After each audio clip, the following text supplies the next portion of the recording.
Hospital Porter's Pride and Dignity. Stop the New World Order. Welcome to HPANWO TV. And I am off to the Awakenings Expo in Blackpool. I'm still at home here. This isn't the thing I'm going to see. That's the old UFO Truth magazine, which is the poster I've decided to cover up the damp patch on my wall with, which it doesn't quite, but near enough. Yeah, this is this event in Blackpool I'm going to. And normally I make these kinds of videos when I'm walking to the station or the coach station, but I don't have to do that today because I'm getting a lift off to Jinder Gill, whom you're familiar with. I went to his conference, remember the AwakeCon, and I think he's appeared in a couple of my other videos. He's driving up to Oxford. I think he lives somewhere in Berkshire or Hampshire, and he's going to give me a lift there. So I said I'll go halves on the petrol with him, and which is just as well because there's rail strikes all over the place at the moment. So not today, but generally in this area. So I just got to wait for him to pick me up. I don't have to leave till midday. I've had a nice lie-in for a change. Let me just tell you a little bit more about the event I'm going to go and see. This is the event I'm going to see. It looks very glossy, doesn't it? And it is. It's Chariots of the Gods Expo 2022 at the Blackpool Conference and Exhibition Centre. This is in the Winter Gardens, a very famous venue in Blackpool. You see the Blackpool Tower there on the right next to the Great Pyramid of Giza. Now, this is basically by the Zohar people, the same people who did the Awakenings Manchester. I'll put a link in the show notes, and sorry, the description box. Show notes for radio, description box for YouTube. Got to get that. Mustn't get those mixed up. Well, you know what I'm talking about anyway, don't you?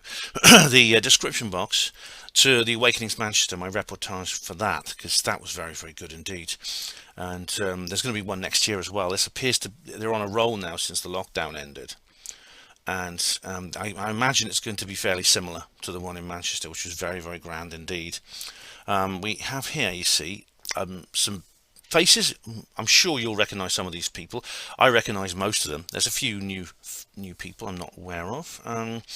So you see in pride of place there at the front, you have Eric von Daniken and Giorgio Tsoukalos. Eric von Daniken started writing books in the 60s about ancient aliens. And indeed, I came across one of his books in my school library when I was probably about 13 or 14 years old. And I read it avidly, and I was very impressed with it. It shows that I did have a kind of woo-woo element to myself, even as long ago as then. Giorgio Tsoukalos, of course, he's the ancient aliens guy.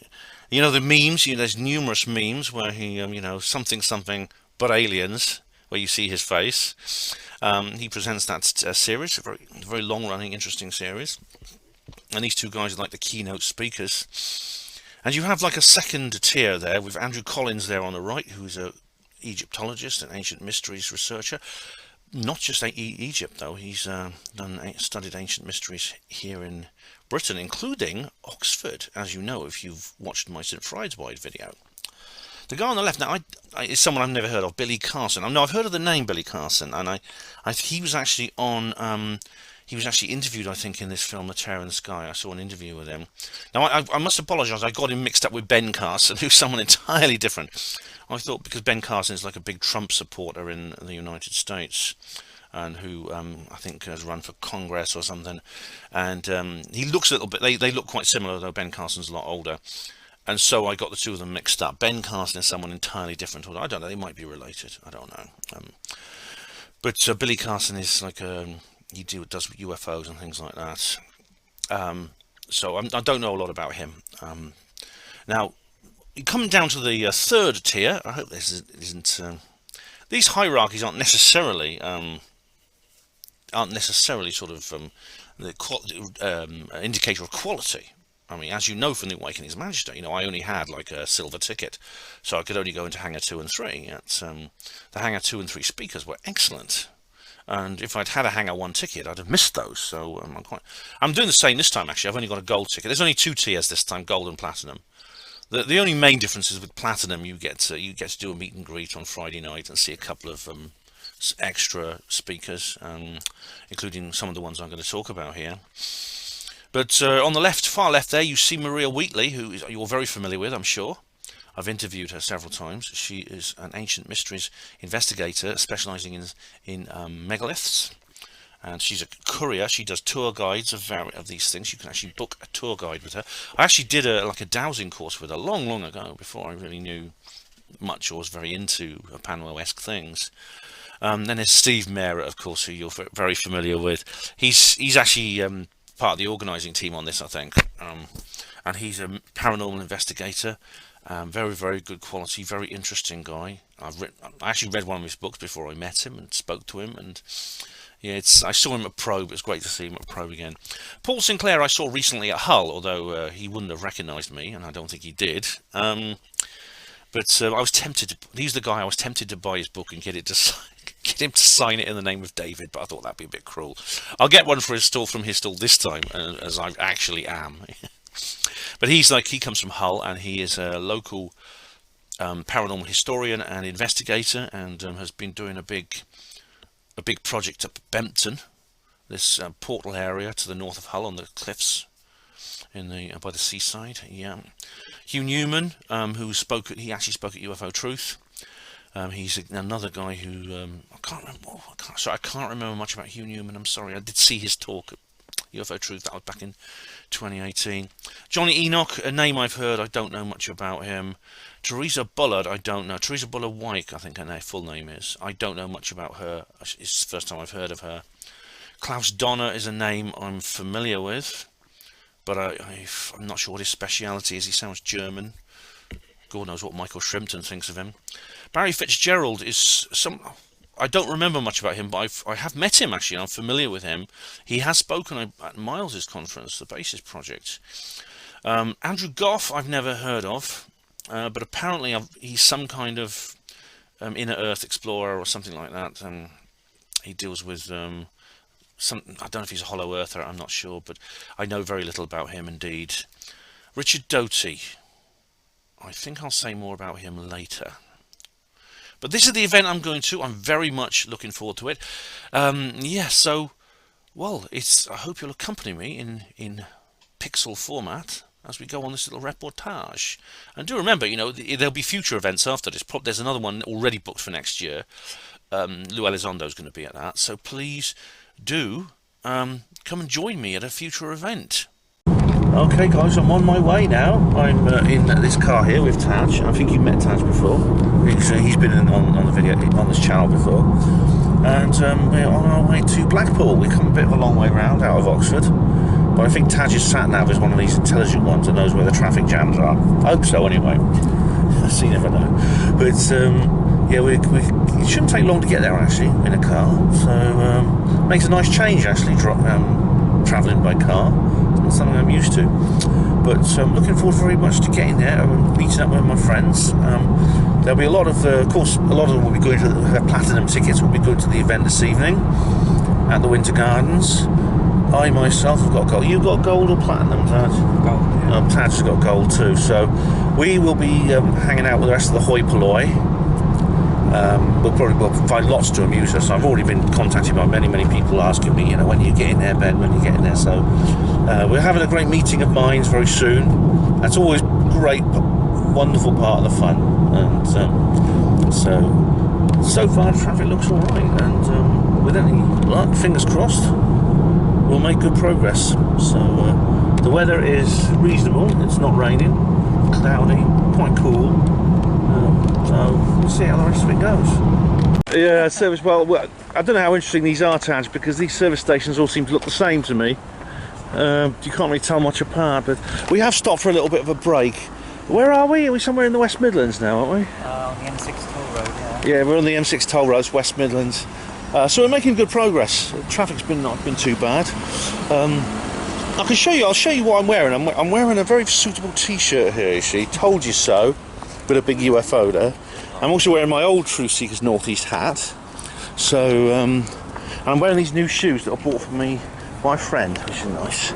So but the road chef these all look like airports and schools. I don't know what they look like. These generic sort of steel and glass buildings. Never mind. We're going to get ourselves a very expensive cup of coffee, then we'll be on our way. Okay guys, we're going to do our usual. Are they or aren't they? It's usually lifestyle and fashion for some reason. I don't know why. I put it under science. Let's have a look. National Geographic. It's usually next to National Geographic in most shops. No, it's not there. Let's have a look. Is it there? No history there. That's all the motoring mags. That's kids' hobbies and pastimes, and there's nice. So look over. Oh, this is all the women's stuff. Okay. You can film everything. I'm sorry. Okay. This is one. I'm sorry. I just want to see if you're stocking Nexus magazine. All right. Yeah, no worries. Yeah. So I'm finished, mate. I'm finished. No, they're not. They do not stock Nexus magazine. So there you are. Well, ladies and gentlemen, we have left the service station, and unfortunately, we've hit a sort of minor traffic jam. It's not too bad, but we're in a 40-mile-an-hour zone.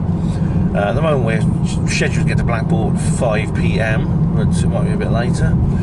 But not to worry. We've left plenty of time. So, and Taj and I both have gold tickets, so there's no real rush to get to Blackpool this evening. I'm in touch with my friends there. A lot of them are platinum tickets. They'll be going to the events this evening. Taj and I will have to amuse ourselves. So there's plenty of ways to do that.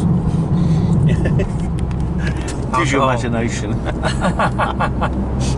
Yeah, we'll have to see we'll paint the town red, you know, that sort of thing. So I'm looking forward to seeing people, I really am. We've actually been having a little discussion about the validity of automatic cars, driverless cars, and generally they have advantages and disadvantages. The advantages being, of course, if you can put a car into automatic, you can drive itself, then you don't have to. You can just sit back and relax and have a sleep at the wheel. Excuse me. They talk to me about sleeping. You can drive them when you're drunk. You blind people can use them, even children. But you see, if they're going to have automatic cars, they're going to have some kind of road traffic control, which means in a quarter of a mile, keep right to stay on M6. Alright, it's just a sat nav going. It's a very clever sat nav that tells us where the traffic jams are.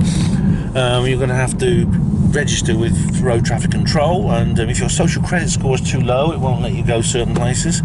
It'll know where you're going at all times, and it could even reprogram your car while you're driving and make you go somewhere you don't want to go. So I made this point during my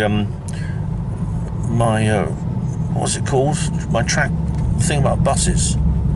What are they called? Guided buses. So in that film I made called Guided Buses. Yeah. So what do you reckon, Taj? Yeah? What do you reckon to driverless cars? I personally wouldn't use a driverless car, but I know you can't use them in the UK at the moment, but I don't think the technology's there at the moment to do it safely. But Well, especially with all the country roads in the UK, I wouldn't. Yeah. I mean, Highways are okay, motorways that's fine, but around the town or country roads, it's just too dangerous, I think. yeah, absolutely, yeah. Of course, Elon Musk has been experimenting with them as an automatic Tesla in the States on the big motorway type roads.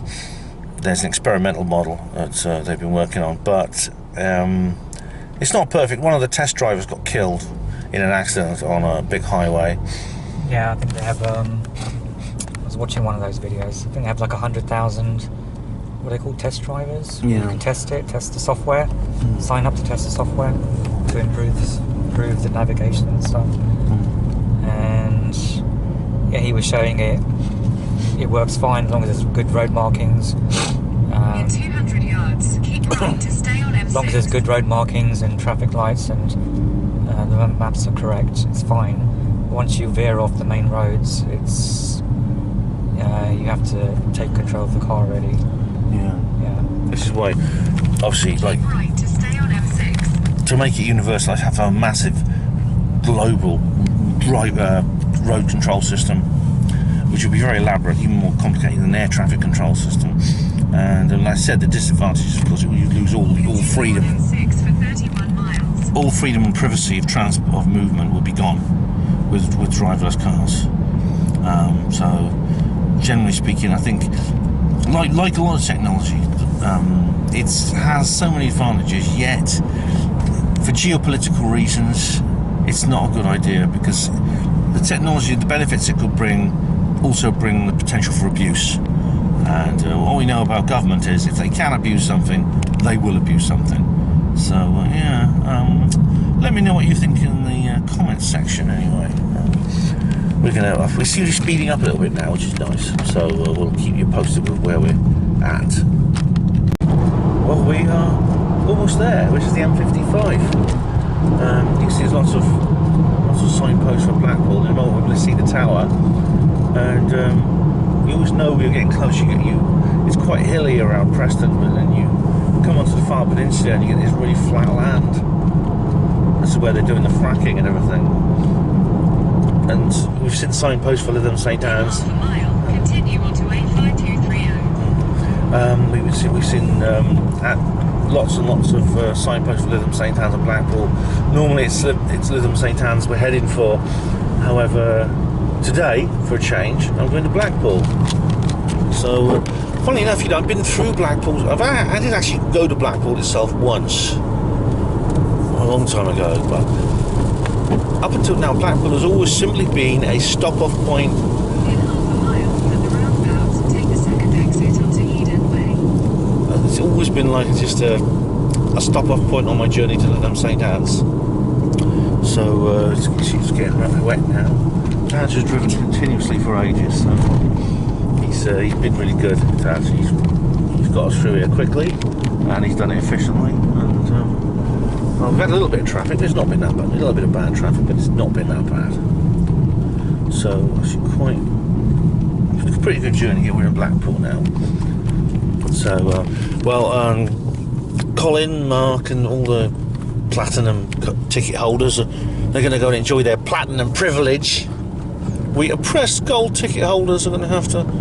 Exit the roundabout onto Eden Way. Yeah, nearly there. We're going to have to just wait. We can't go to see them. For 2 miles. It's actually a big price difference. £155 versus £60. There's the tower over there. You can see. I feel I can't help sensing actually that the platinum tickets are subsidising the gold ones slightly. But that's not something I feel guilty about. As I said in Awakenings, in the Awakening Manchester event, I get in the gold ticket because they had three. They had platinum, gold, and silver, I think. There. Excuse me. And you had hangar 1, 2, and 3.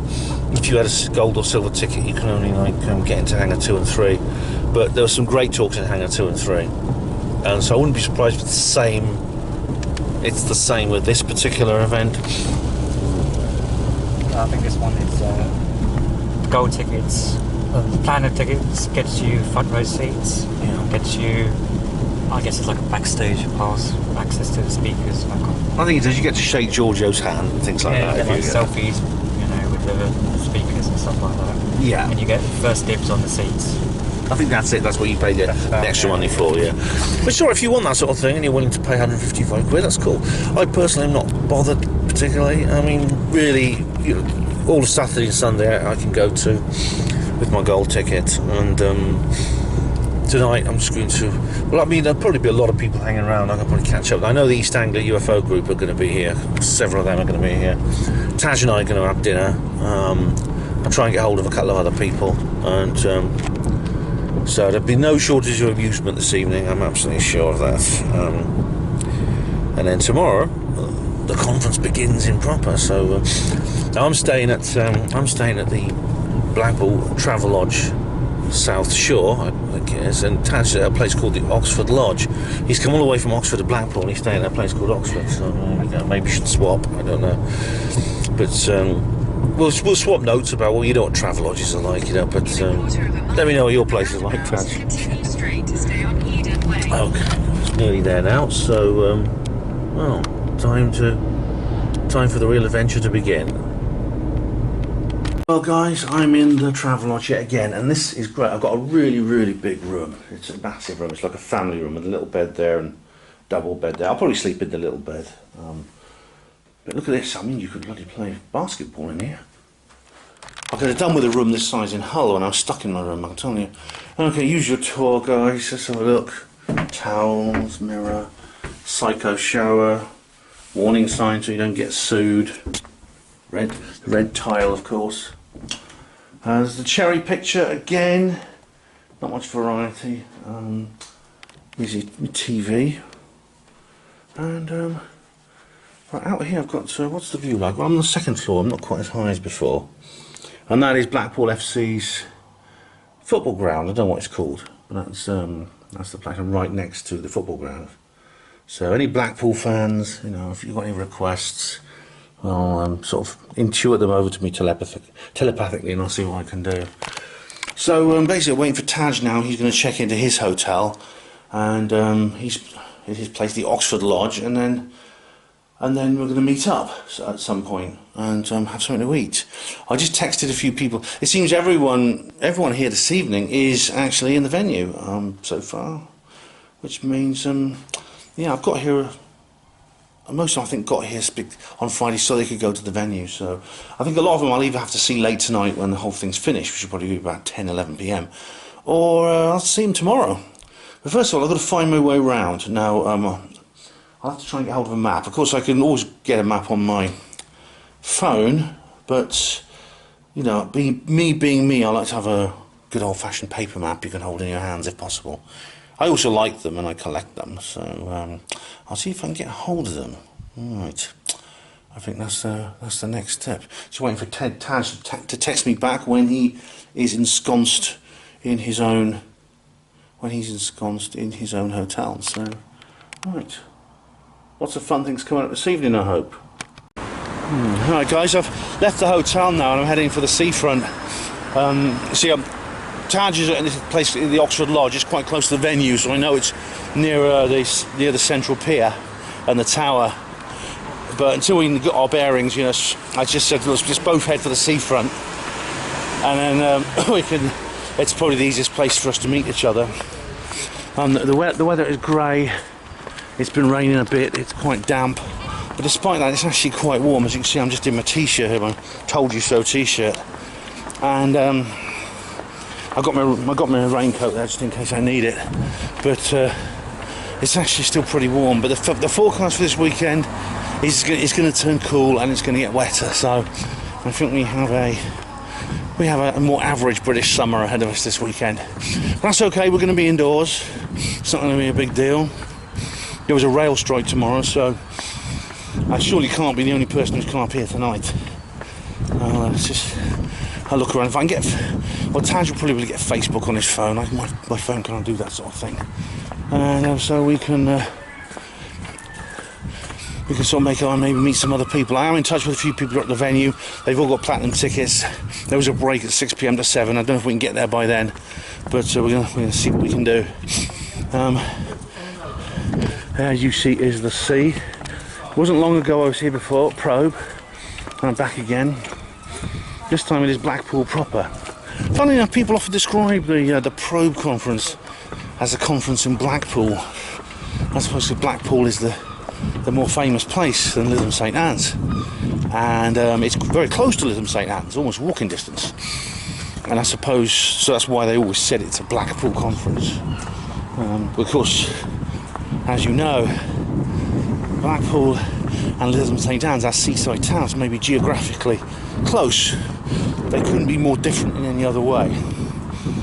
You've seen what a sweet, quaint and peaceful, clean little seaside town Lytham St Anne's is, whereas Blackpool is, well, you'll see in a minute. Let's face it, it's the Babylon of the North, isn't it?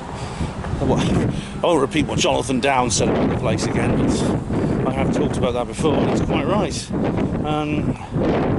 Yeah, and in fact, when you get away from the seafront, it's an absolute, I've got to be honest, it is a true dive, it really is. Lots of shuttered shops, broken paving, streets with broken paving, that kind of thing. It really is, you know, this seafront, as imperfect as it might be, the seafront with the hotels and the attractions and the tower and the piers, is still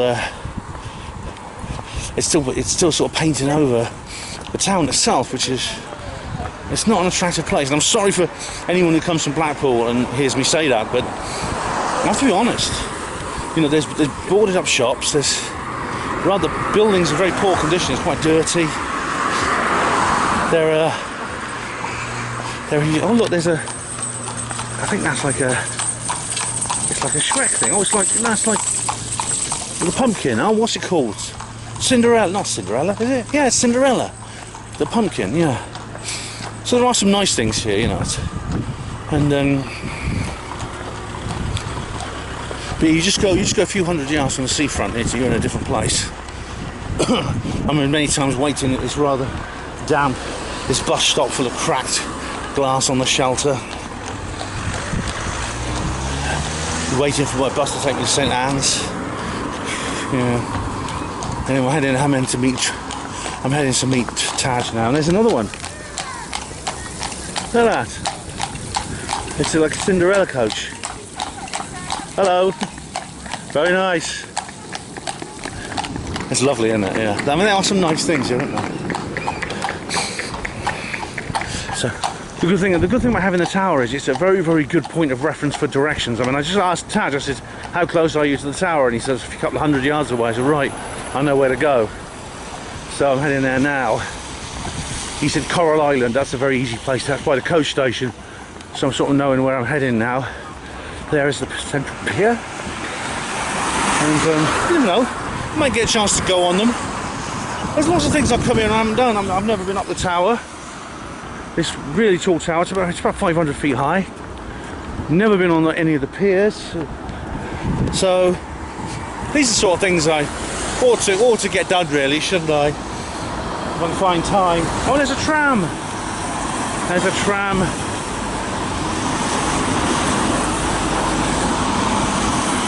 It's probably on its way from Starr Gate. I should write a play called A Streetcar Named Starr Gate. It's just silly thought to me. I think maybe you're familiar with the famous American play Streetcar Named Desire by Tennessee Williams, all about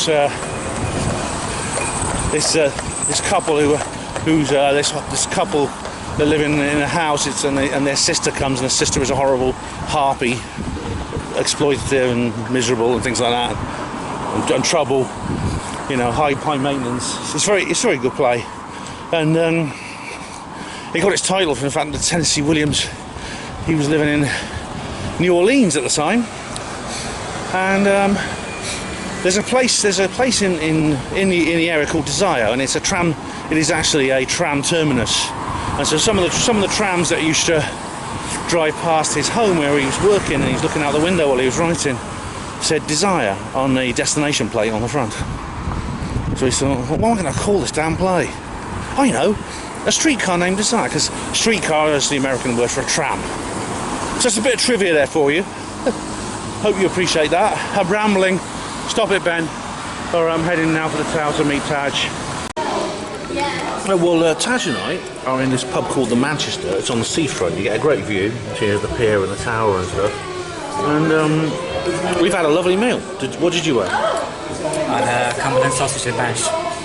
It's very nice. I had a quad burger, which is a very, very large burger. It's quite nice, actually. Very cheap. So that's pretty much. I think that's pretty much done me for this evening. I think that's all I need. But I might have an ice cream on the seafront later, or even a dessert here. I'm not decided yet. All right, guys. Taj and I are now out of the Manchester. We've had our dinner. We're probably going to have an ice cream on the way, but we decided to go and check out the venue. So, what's it called? Is it not the Winter Gardens? The Blackpool Conference and Exhibition Centre. Yeah. Apparently it's brand new. It's not even on Google Earth yet. It's next to the Winter Gardens and next to a car park, so it shouldn't be difficult to find. I'd like to see it, partly to see if there's any of our friends there hanging around outside, but also so I know where to go tomorrow morning, because I'm going to have to come to this place tomorrow morning and get there on time. And so I want to know exactly where it is, so I can. I've got quite a good sense of direction, but I do need to know where I'm going. My Google, the maps thing on my phone is useless, so I'm going to have to rely on where Taj's phone, so I know where I'm going, and then I'll be able to work it out for myself. So we're heading there now. Now this structure you see in front of you is the Winter Gardens. It looks like a railway station a bit, doesn't it? It's like it looks like it's at the end of this sort of shopping street, or shopping mall, outdoor shopping centre, which is shut at this time of day and all dark, deserted and echoey, and you have this like railway station at the end, but it's actually the Winter Gardens, Blackpool Winter Gardens. And the place we're going is not in the Winter Gardens. Even though, you know, it's mentioned on the... It's actually... The advertising for the event is on the Winter Gardens website. Yeah, However... it's, next door. It's like you'll see it around the corner here, I think. Yeah. It's adjoining this building, the Winter Gardens. This one. I'm not sure which direction we've got to go yet, but we're going to find out. I think it's around the corner. Yeah, and it's the Blackpool Conference and Exhibition Centre, which is right next door to this building. So we're just going to walk around it until we find the actual venue. It's worth doing this now rather than rushing tomorrow morning, actually. Right next to the tower, that should make it easy to find. Yeah. What's this? Making Blackpool better. Good luck. Oh, it looks nice, doesn't it?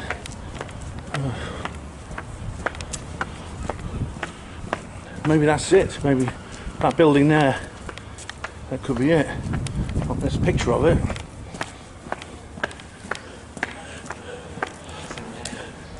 Right. Oh, is it? Next to the new. It's over here, right? You see, there's a building site over here, but this has apparently just been. It's only just been finished. Like we said, it's not on Google Earth yet. And so hopefully there won't be lots of ghosts in it. You never know. Sometimes ghosts appear in new buildings. You know, Keith Linder's house is brand new. It's just literally been finished a few years ago, and ghosts started appearing in it. Anyway, we're going to have a look around here. Obviously, we're not going to be able to get in. We can't get in because this is it? Is that it? Is that it?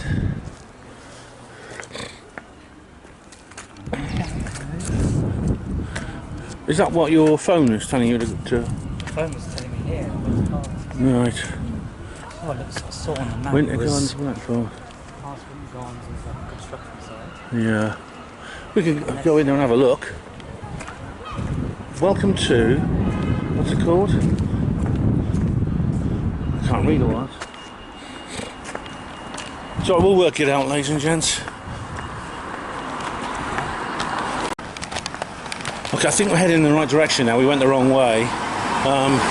This is complicated by the fact that this actual venue is not listed online yet, at least on Google Earth. Now this is going to cause, but the street it is on it's called Leopold Grove, and we've now put that address in, and we're heading for the right location now, because it's next to the Winter Gardens, but it's easy to get lost, you know, even when you're quite close to something. But this is going to cause a lot of trouble tomorrow morning, I reckon. People having trouble finding the place. So it's a good job we're coming early, I reckon.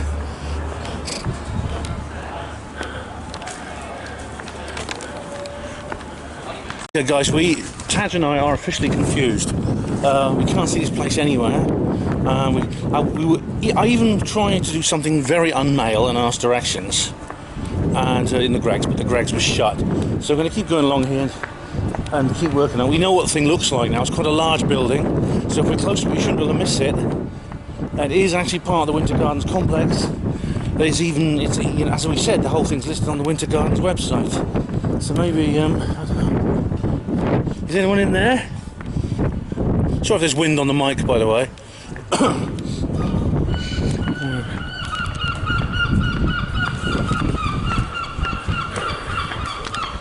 Yeah, we think we're heading for the right location now. I think we're going to have to get someone here to relay them. Someone with a signboard saying, you know, if you're looking for the awakening cod, it's around the corner. Because if we had the trouble we've had this evening, it's going to be worse tomorrow morning for people. But we're now heading for the right location. It's not Leopold Grove now, it's Church Street. So we're heading for... It's on Church Street. Right, yeah. Leopold. I'm glad I've got this sorted out now, I'll tell you. I know sort of how long it'll take me to get here now, so I know when to leave the hotel. And there's a church, so presumably that must mean something.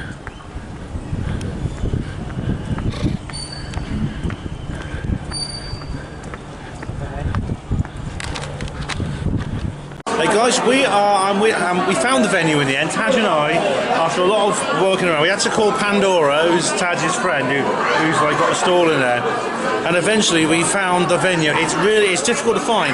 I think there's going to be some trouble tomorrow if people haven't been there, you know. But I've got Taj there, and Colin. You're familiar with these guys? You've seen them before. What's this pub called? It's called, I think it's the Lion and Albert. Albert and the Lion. Albert and the Lion. So there you go. You can see it up there. Welcome to Albert and the Lion. You know that it's a famous poem by Stanley Holloway. It's like a comedy poem. It's about there's a famous seaside place called Blackpool that's noted for fresh air and fun. Mr. and Mrs. Ramsbottom and their son, and it ends, and it's like a story that ends up with. Is there nothing you don't know, Ben? Well, a few things. One or two things. But it's just like my dad used to play these to me when I was a little kid. And it's like a beat poem. It's like a beat poem, and Albert basically sticks the stick with the horse's head handle in the lion's ear, and the lion eats him. It's like the lion actually eats him, and it's really funny. It's kind of dark humour, you know. Just about read the end of the poem over there. I was going to show people this. There's the lion, yeah. Oh, let's see that. Look.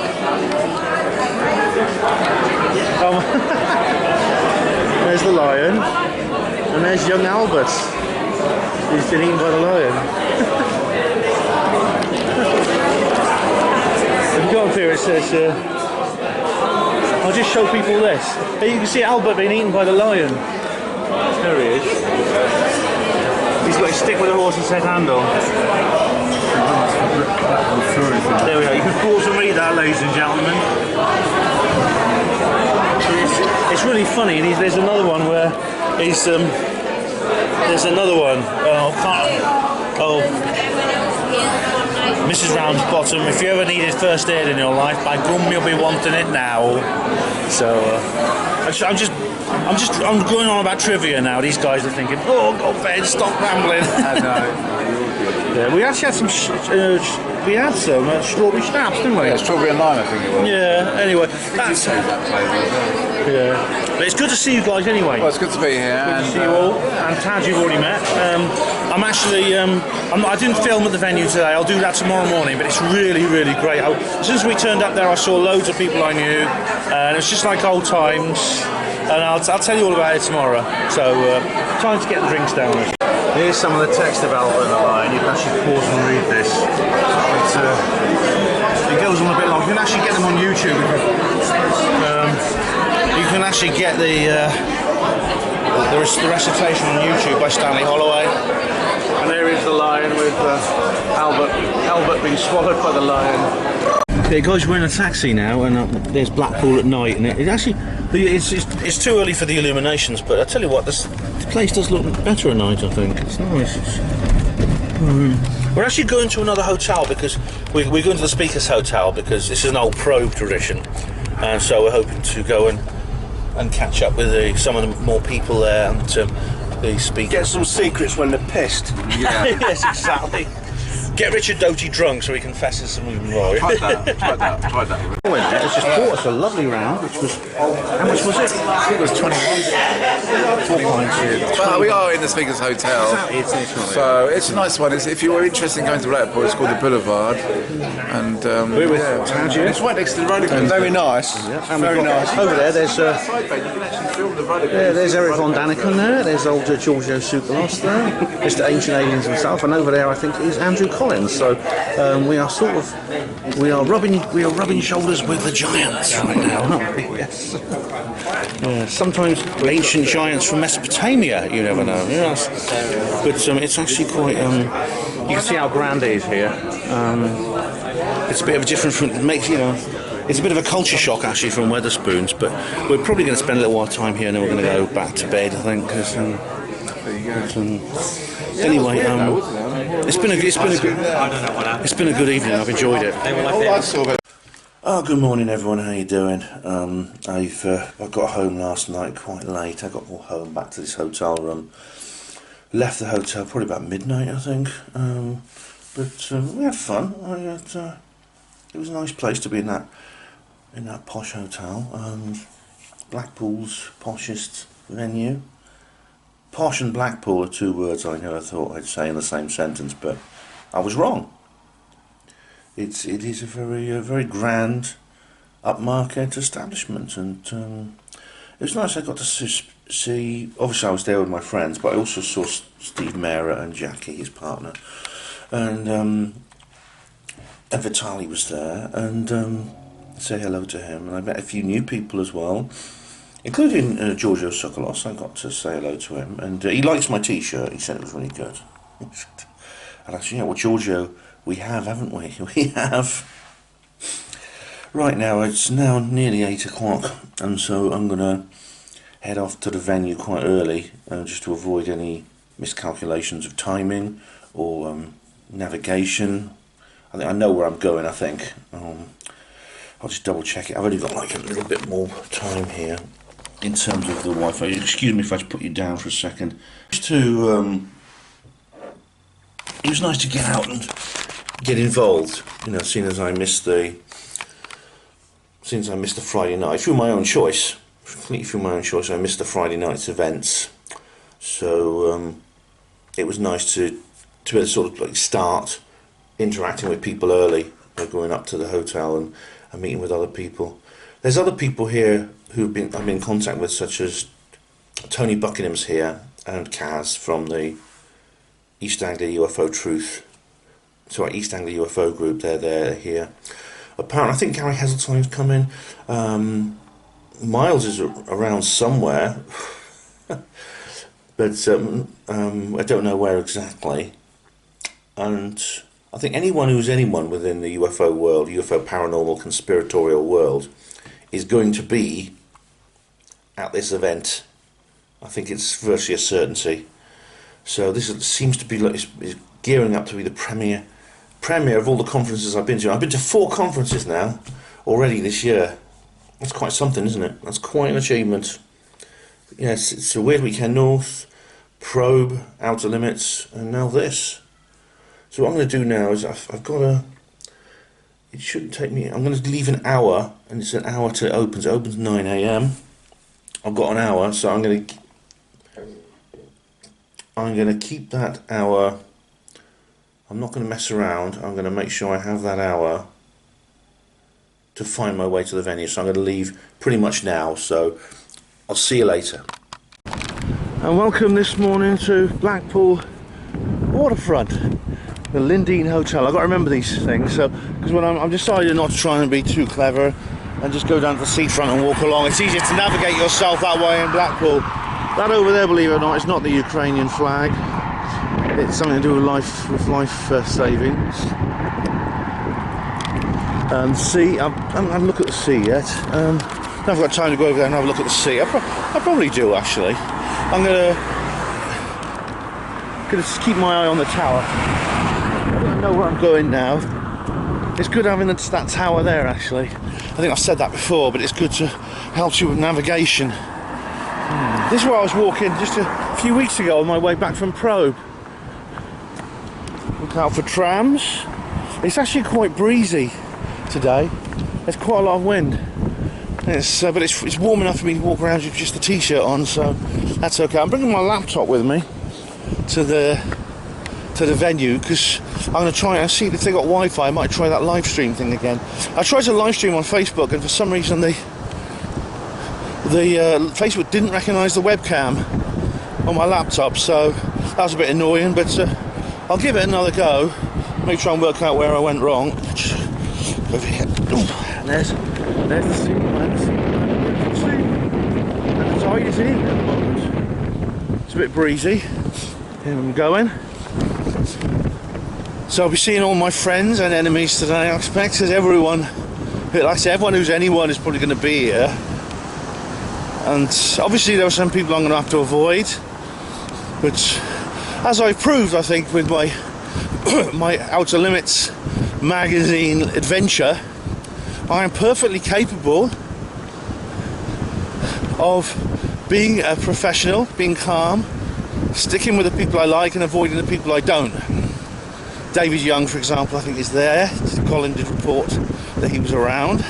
Several other people have also mentioned that he's there. to warn me in advance, so that's cool. I will be where I'll check that he's check on his presence and make sure that I don't sort of like brush too closely to him. Yeah, that's the thing to do, I reckon. So there'll probably be some people. I bet I'll probably meet some people I've probably not seen for ages, or people I've forgotten. I saw Pandora Spox, that's another person I've not seen for years, she works closely with Taj. I saw Paul Sinclair. Yeah, he had a laugh. He said, I recognise you this time. I said, yeah. I don't have my big sun hat and sunglasses and mask on. Oh, so, well, so far it's not too bad. That looks like some rain coming there. I've got my raincoat in case I need it. So, onwards and upwards, I say. Yeah, let's carry on towards the venue. And I know where I'm going this time. I'll just go the way I did yesterday with Taj, and I'll find it. Now, what are those over there?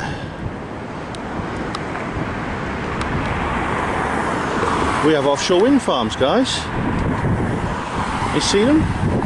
I don't have a telephoto lens, unfortunately, but you can just see them now. This is where we test the flat Earth theory. Now, go to... It's a clear day, so you can see them. And I think they're right on the horizon.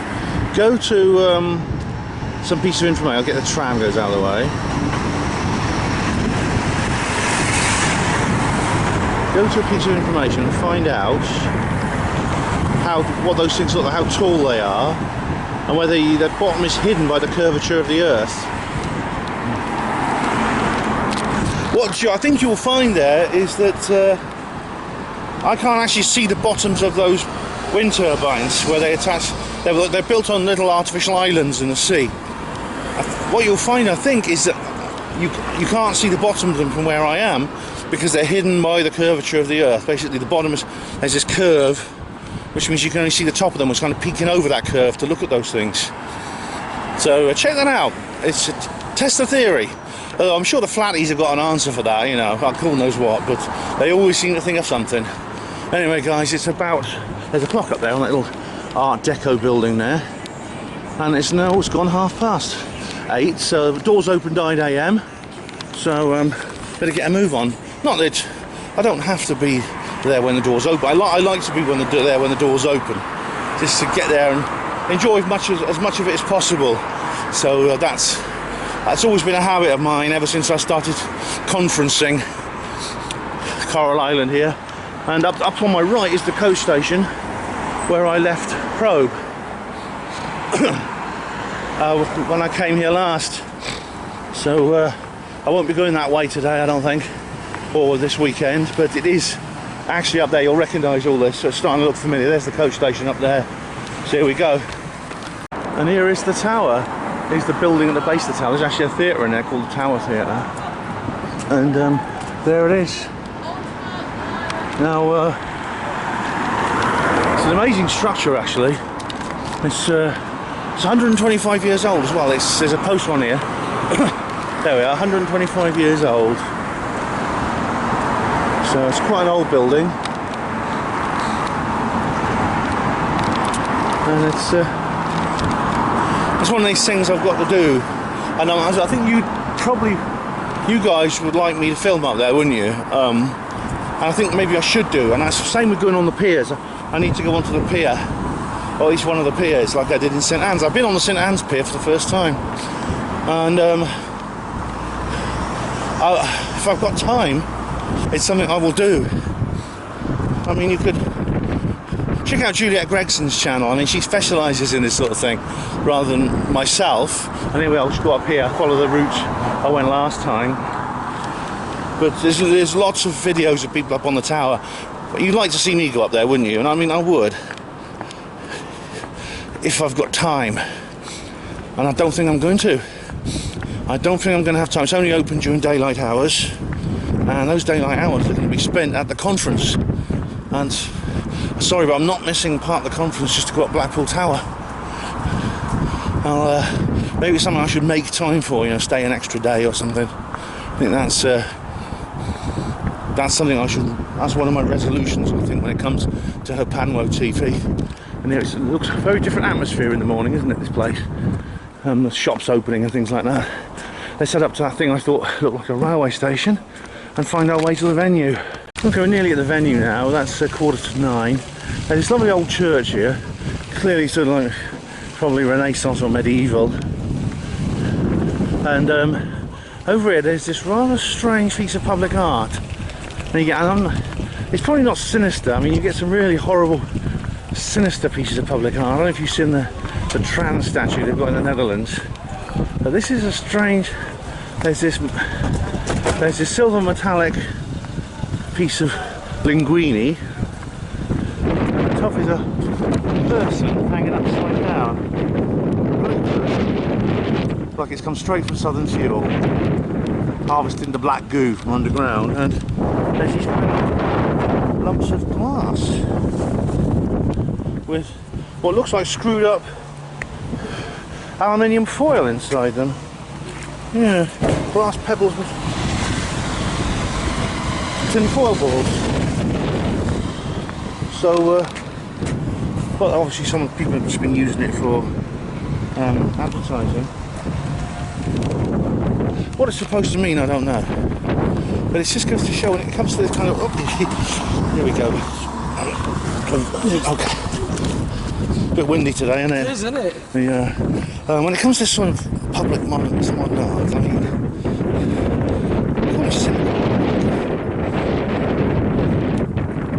I've got no sort of artistic talent outside writing. I could just put together something like that and say it's art. And say, wow, that's so deep, man. That's so meaningful. That's postmodernism for you, I guess. Anyway, this is the venue. We're just waiting for them to open up, which they probably will. They're supposed to open at 9, so just going to wait for a little bit. I'll probably find some people to talk to, but this is brand new. As we said yesterday, it's not actually mentioned on Google Earth or anything. It's going to cause some trouble. As you can see on Google Street, the last photograph was still being built. So I think that's going to cause a few problems. There's going to be a lot of latecomers, of people who just can't find it. Like Taj and I did last night, wondering what the hell's going on. Oh, here we are. So I'll see you later. Just got in. Oh right. Oh, even eating style. And I'm just sort of taking in the entrance hall here. They've got aliens there. There's aliens over there. There's got aliens everywhere. And in here is, I think this is a Awakening store. Don't forget to obtain yours. Get some breakfast in here, I think.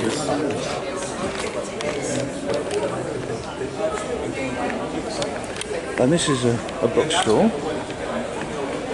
Hello. How are you doing? Nice to see you. Hey Mark, isn't it? Yeah. Nice to meet you. You're documenting this? I am. I'm doing like a little reportage. Do you want to be in it for the YouTube? Do you want to be in it? Yeah, I could do a little bit for you. This is Mark Holly. Yeah. Hello, it's great to be here at the Expo, Awakening Expo 2022. I've got a whole set of exhibition items for you to have a browse down here. Have a look at those, yeah. All with special stories, so feel free to go and have a look. I remember you very well because you see you've got the right T-shirt and you've got the badge there. Yes, Yeah. got to be correct for the event. I've got like a pretty suitable T-shirt because we did, didn't we? Yes, we did. We actually have got to wear the right stuff, haven't you? It's got to be the right gear for the right event. Absolutely. Definitely. Yeah. But you know, it's like I remember you from Probe because you spoke at Probe. Yes, I did. Yeah. It's like you've got your books here and Yeah, everything. the books are all here. Please go to Amazon, click and buy. Yeah, there you go. all Check there. Mark Ollie's books. He did, and this is. I've got one of your DVDs. It's the one about the UFO near Aberystwyth. Yes, that's the fragment, the actual fragment of the crash is here. Yeah, so that's worth a film. I'll check that because I used to live near there. I actually come from that area. I was born in Aberystwyth. That's where it came down in the village. So I was a little kid at the time, but I was too young to really remember. But I actually lived in Lampeter. All right, it's not too far grew up away. there, It's not too far away. Which is the actual fragment, Mark? Fourth cabinet along there. Right, thank you very much. Oh, there's these crystal skulls here. They're amazing, aren't they? Yeah. Oh, quartz crystal. And they're from Yucatan Peninsula. About 1200, 1500 AD. Yeah, The one at the back's the copy of the Mitchell Hedges skull, and the one at the front's the real deal. That Mitchell Hedges skull's amazing. I mean, it's like, Absolutely incredible. They electron microscoped it to try and find tool marks to see how it was made, and they couldn't find anything at all. Yeah. The skeptics say it was a fake made in Germany in the 19th century. It's not. It's those are very, very distinctly, obviously manufactured. Yeah, the fake identified. Yeah. I mean, carving quartz is very difficult because it's very hard. It's it's incredible. Number 2 on the Mohs scale of hardness, and you need diamond basically to scratch it. It's a pure piece of quartz. It's like there's no piece of quartz that size. Which is that pure. Yeah, it really is. It's an incredible thing. It is incredible. By all means, go down the cabinets. I will do, mate. Yeah. Thanks. And so this is the. Where's this? That's the fragment. Is the magnifying glass. Right. Oh right. Oh, here we go. It's only tiny. Yeah. The pieces from the crash were bigger. You can see there's a photograph in the background of one of them. But that's the only genuine piece we could get for the exhibition. So it is. I've got that DVD at home. Oh, it's on YouTube now, but but I've got it at home, and it's a really interesting story from where I come from, my old home. So that's interesting, Mark. Yeah. I mean, what it is if it's a.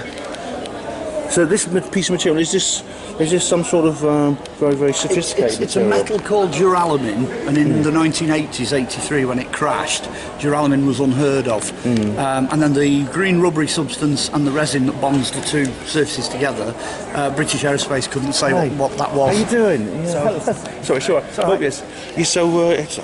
So is it like an extraterrestrial thing, or do you think it's secret technology, an advanced aeroplane? Now, so much further on, I would say it's probably secret technology.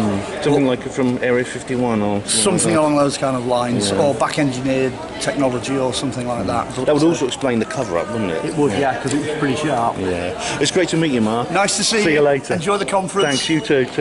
We just found out actually that the schedule of the conference is different to what I'm used to. It actually starts. The whole thing starts at 9. It's not just that the doors open at 9. The doors open even earlier, and everything starts at 9. So it's at 9:00 a.m. on my ticket, but that's when the first speaker starts. So it's probably quite a tight schedule. And there you go. Right through to like 10. Yeah. Events that are happening right now. It is the auditorium. That affect all of us.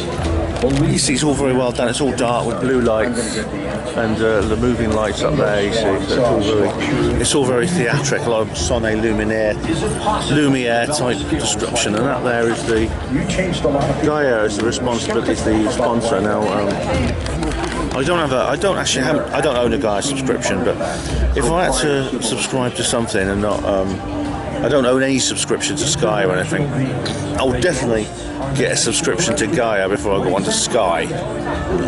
Definitely. Just heard Maria Wheatley. She did a really good presentation on the stage, very well designed, talking about Stonehenge and about the lies of Stonehenge, and about how it's all been covered up. So, for example. The way the stones are made today, the way the stones are set out is not how they were originally set out. These are all modern reconstructions. Some of the stones have been altered with concrete patches. It's really quite something. And I don't think it's a coincidence, and Maria was saying this, that the heartland of Britain's megalithic culture, its sacred location, is the British equivalent of Area 51. Well, it's most of it is Salisbury Plain, most of which is covered with the Defence Training Estate, a military compound used for training soldiers and other land forces. However, maybe there's another reason why they chose that area. Oh god, they're doing something about missing 411 there. That's scary stuff. She talked about the long skull people as well, and how she discovered something like the Starr Child skull. And apparently there was something a bit like the Starr Child skull that was actually seen in who's found in Oxford.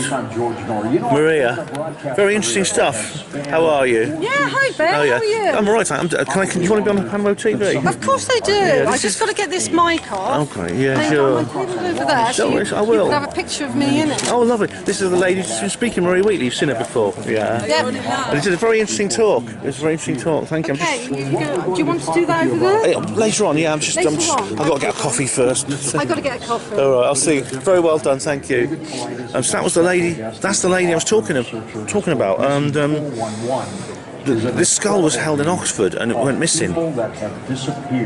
Just like today's Starr child skull has gone missing. Well, it's not gone missing. It was bought. It was handed over to somebody when the lady who owned it died. That's the young girl who first found it in 1930.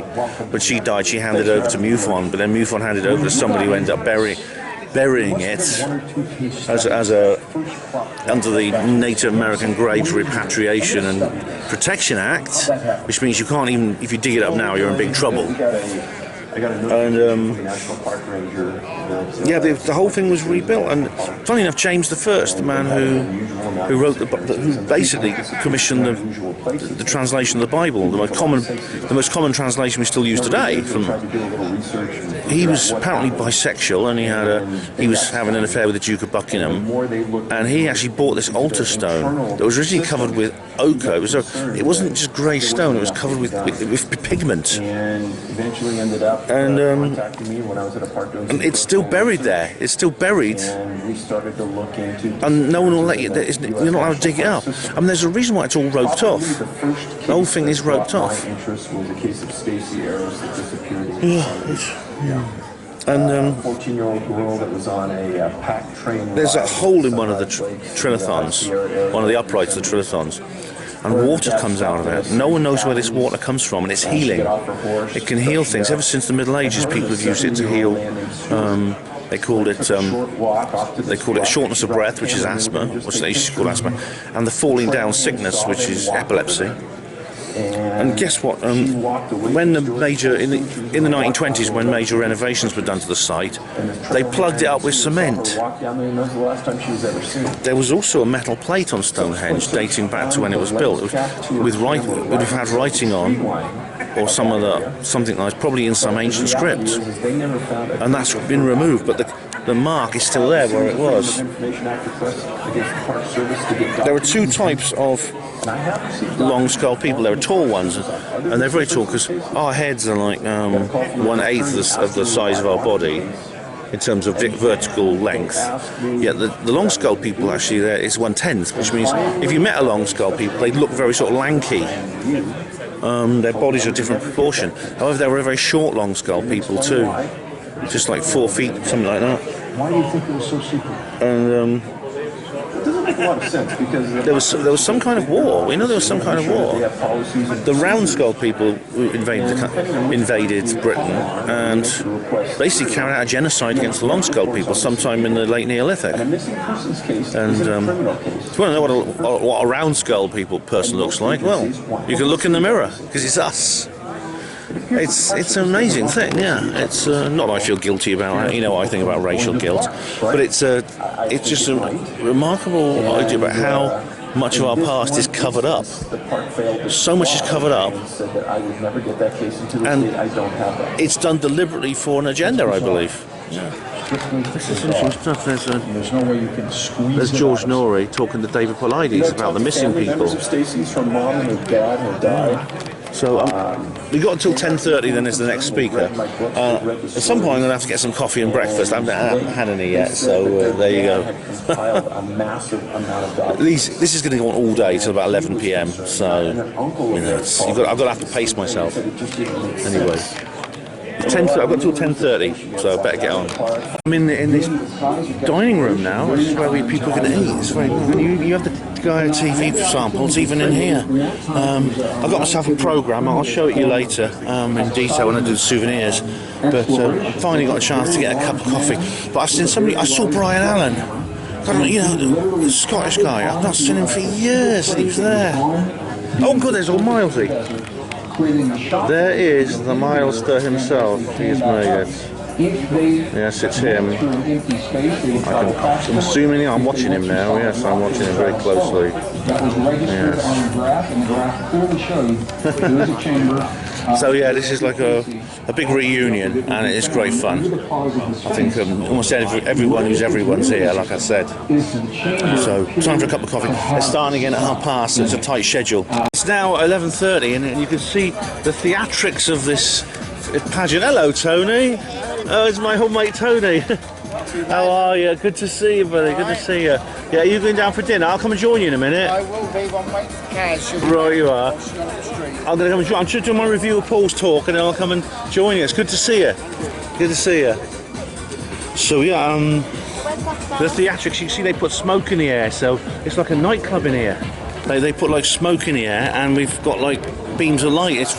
It's all very sonne lumiere. Like I said, I've never seen this at a conference before. It's really this. And well, the speaker was Paul Sinclair, who I've talked about before. In fact, I saw him not long ago at the Outer Limits magazine conference, and he's done another interesting talk which covers some of the same topics, but a lot more. Basically, his research into what it's a new word I've not heard of it before, werewolfery.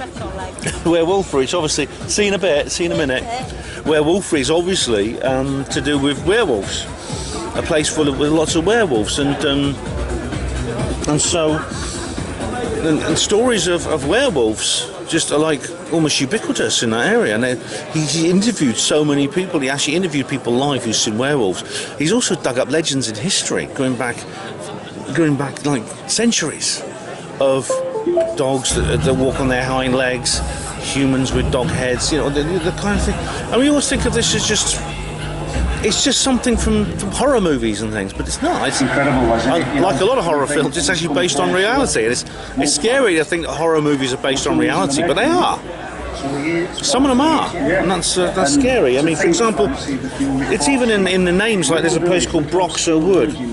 Now, Broxer if you're in Yorkshire and you speak traditional Yorkshire dialect, a Broxer is a shape-shifting demon. And there's also a place called Hundmanby. Now, that's a Danish name because Yorkshire was part of the Danelaw in the Middle Ages. Hundmanby means the farmstead of the man dog, or farmstead of the dog man. I mean, that's scary, isn't it? That's pretty scary stuff. And there's lights. People have seen lights in the sky, like luminosities, which move and seem to be intelligently controlled. And I don't know what your views are. Even a very, very frightening story of some people who were on Bempton Cliffs in that area, or Flixton Woods, it's called, and they saw like a pair of eyes. Hey, how you doing, Juliet? How you doing? Nice things. Juliet's here. Sorry. I keep saying, all right. How are you? You all right? I'm glad you made it. Yeah, I'm just reviewing Paul Sinclair's talk. It was very interesting. Yeah, it was very interesting. Yeah. I know I'll get something to eat in a minute. Allowing these people a platform to share their So basically, that's the talk. Oh, you got. Juliet has her own. She brought her own. Don't tell them. There's probably a rule against it. But yeah, I've noticed there's a lot of people. There's always loads of people checking your wristbands and stuff. They got radios, and they look like the Men in Black. Yeah, and it's quite well. It's very well. I'm going to show you a little bit of the area in a minute. But there's a paramedic on standby as well. I mean, are we in danger here? I mean, is it standard rules? Standard rules for this venue. Oh right, yeah. Juliet's an expert on this area here. You've seen Juliet before. I actually mentioned you earlier on in the video because we were talking about Blackpool Tower. Anyway, right, ladies and gentlemen, I'm going to go and get something to eat. I think it's lunchtime. I'm just going to show you a little bit of the area, and this is the outer entrance where everyone's getting their fresh air. So everyone gets fresh air out here, and you come in here. As soon as you arrive, you're met with this. It's actually not real stone. It's like a reproduction, but it's based on the Olmec sculptures, and they come from South America, and they're genuine stone heads all over Central and South America. The thing about it is, though, even though it's in South America, you can quite clearly see this person is African. Look at the nose, the lips, etc. This person is African. So supposedly there was no transatlantic travel until Christopher Columbus. Yet very obviously there was. There was actually transport between Africa and the Americas, at least, probably other places as well. Before Columbus, there was worldwide travel. There was worldwide travel around before there was Columbus. You come along here. There's aliens. There's lots of aliens. I should point out the aliens. And here we have alien art and artifacts. Klaus Donner and Mark Ollie. You saw these earlier. I'll show you some more of them.